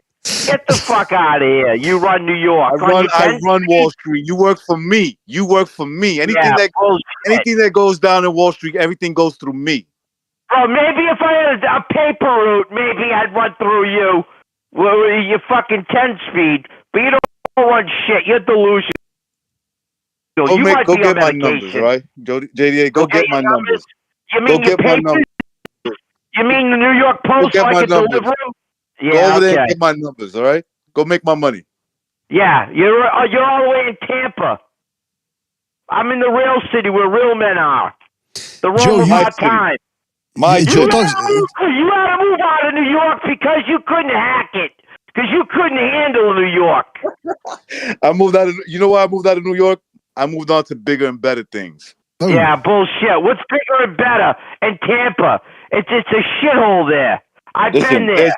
Let me explain something to you. There's where you're from, Boston, nothingness. There's New York, where you make everything happen. Then there's Florida. Then there's Florida. Then there's Florida. Then there's Florida. Then there's Florida, where we sit back and we collect from New York. What are you talking about? Boston's one of the major cities in the world, bro. Tampa is a fucking swamp. When I think of Boston, I spit on the floor. That's what I do. Bro, you were so weak. You were so weak that you had to leave New York and go to Florida. Listen, the weather's better. Just like I don't need New York. I don't need New York. Just like the rest of this nation. You're pussified. You moved to Florida. Let me tell you something. You're a disgrace. Let me tell you something. I run everything through Florida. Everything, including you. You work for me. You work for me. You work for me. You know what, though? It's interesting, though. I'm sitting here. Hey, yo. I'm sitting here, and you guys are. Florida is better. No, New York is better. Florida, and I'm thinking, neither of you live in Canada. So, I mean, I'm sorry, man, but you really can't be bragging about. The only fight you guys do is on the ice. Yeah. Let me tell you something. You can't beat us on the ice. You can't beat us. You guys do what the United States tells you to do. So no, we don't. Act like Canada's no, we don't. You know, and I laugh at you guys from Boston, from New York. It's like, oh, the cold in the winters. Yeah, experience some of the winters we get up here. It's nothing compared to that little. I got a little shiver. In New York too. No, it's not as cold as Canada. I'll tell you that much. And you know what I do, though? Bro, and you know what I do? You guys, you know what? Hey, excuse me. You know what it is? Excuse me. You know what it is? You guys over there in New York, oh, it's 5 degree, what you got the Fahrenheit, right? Oh, 5 degrees Fahrenheit, blah, blah, blah. Yeah. And you put on the big, thick-ass coats and everything. You turn on the heat as soon as you get in the car. Me, I'm walking around with a short sleeve when it's minus 20 degrees Celsius, because that's the cold ain't nothing to me, dog. That's what I say. I moved it. Oh, really? But guess what? Right. Guess what? I'm guessing. I don't gotta guess. I don't gotta guess. When we tell you to jump, when we tell Canada to jump, I'm moving you guys say how high. You guys still bow This shit down ain't to nothing to me, man. No. Canada. No. You guys are the proxy of the United States. We tell you what to do, so shut the fuck up. That's you guys aren't even a country. There you go. That's Joe. You can't even speak your mind in Canada. You guys get arrested if you say certain words. Yeah, that's right. Get the fuck Unlike in the outta United here. States, where a bunch of people just recently got fired in Hollywood because they were against what's going on in Israel and Palestine. That whole thing. Yeah, Oh, hey, you that's freedom guys of speech. can't even have guns in Canada, right? Hey, I You tell guys you don't what. even I have tell you guns. what. You want to talk about freedom of speech? We just had a Nazi in Parliament a couple of months ago. Have you guys ever had a Nazi in Congress? No, Yeah, that's that's freedom kind of of speech true, right there, man. Joe. When was the last time What do we you had a think? Nazi? What do you think neocons are? They're fucking Oh, undercover there you go. I'm VDA, talking VDA. actual. You I'm can't- talking actual fucking you can't Nazi mess with the. with that. I'm talking 1940s Nazi, not what liberals call Nazis nowadays. That's Yeah. a good point, Joe. That's a good point, Joe. Hey, have you don't ever get away held with a that? gun? Have you ever held a gun, BDA? I'm holding one right. I'm holding two. I got two right now. They're called my fists. Buffett, I'm Simmons, not and talking about. I'm not talking Yo, about. he's going I'm not at you, talking Joe. about a duck hunt or fucking Grand Theft Auto. I'm talking about a real gun. Have you? Oh, BDA, No. he's calling you a kid. He says you play games. I You don't gonna play get away video with that, games. BDA? I don't play video games. I mean, Joe. If you look at Joe's logo, it looks like a fucking video game company logo. You look at my logo; He's saying it's you're a dignified, kid. it's JDA, he's saying pristine. you're a kid. That's what he's saying. He's saying that you're a child. Give me I mean, your address in Montreal. I'll be up there in 2-3 hours, and we'll see who the kid is. They're not gonna let you up here, man. They're gonna take one look at you. They're gonna take one look at you, Joe, and they're gonna take one look at you, and they're gonna turn you back at the border, man. They say this guy's unhinged. We don't play this type of shit in Canada. I've been Hey, in Canada no, before. he's trying to say that you're too ugly to get into Canada. That's what No, he's okay, saying. no. All right. That's it. All right, listen, fellas. We got a phone call here. I could do this shit all day. Yeah, I know, man. Probably one of my fans. So All right, take it easy. Take Take the it easy. call. 404, you're on the air. 404. What's on your mind? I'm scared. You scared of Joe? 404, you're on the air, man.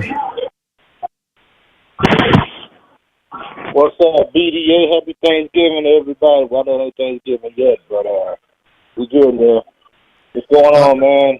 Hold on. Caller. Shout out to you. Happy Thanksgiving right back at you, but I can barely hear you, man. If you're on the Bluetooth or on the speakerphone, please get off of that, man, because Hold on.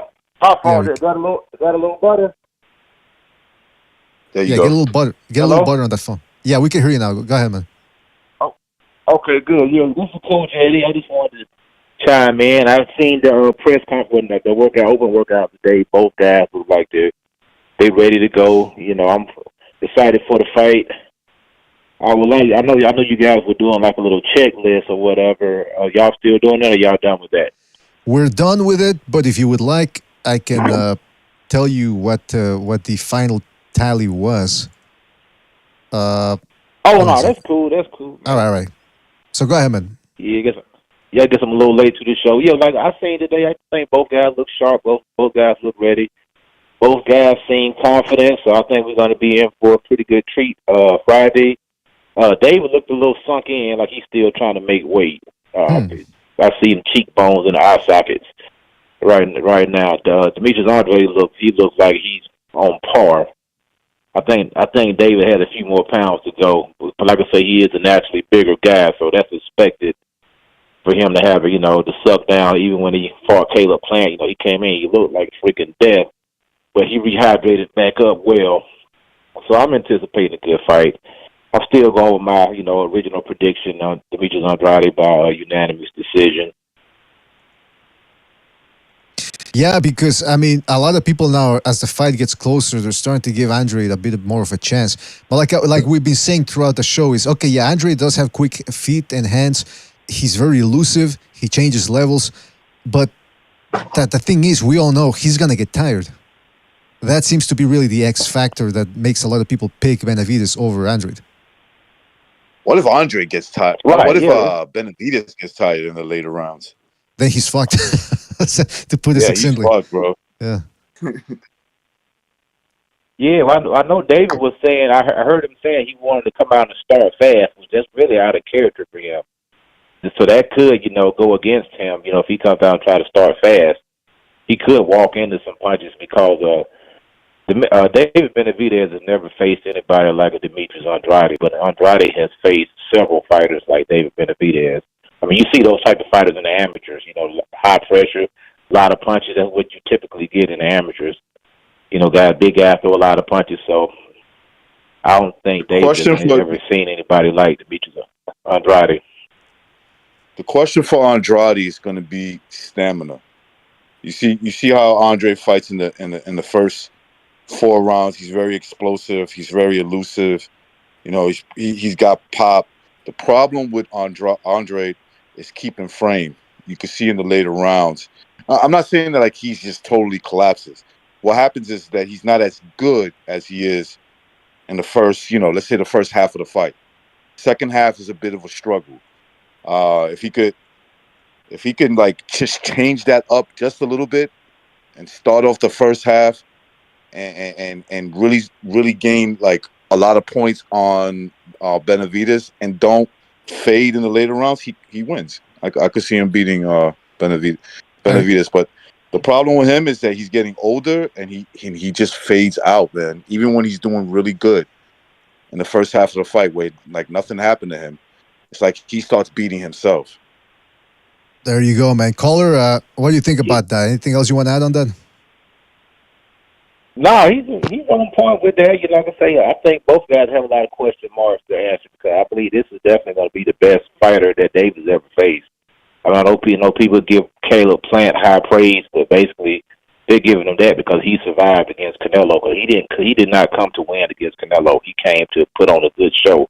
He came to put a good show on. He didn't come to win. Because if he would have came to win, he probably would have got. Well, he did get stopped. What I'm talking about.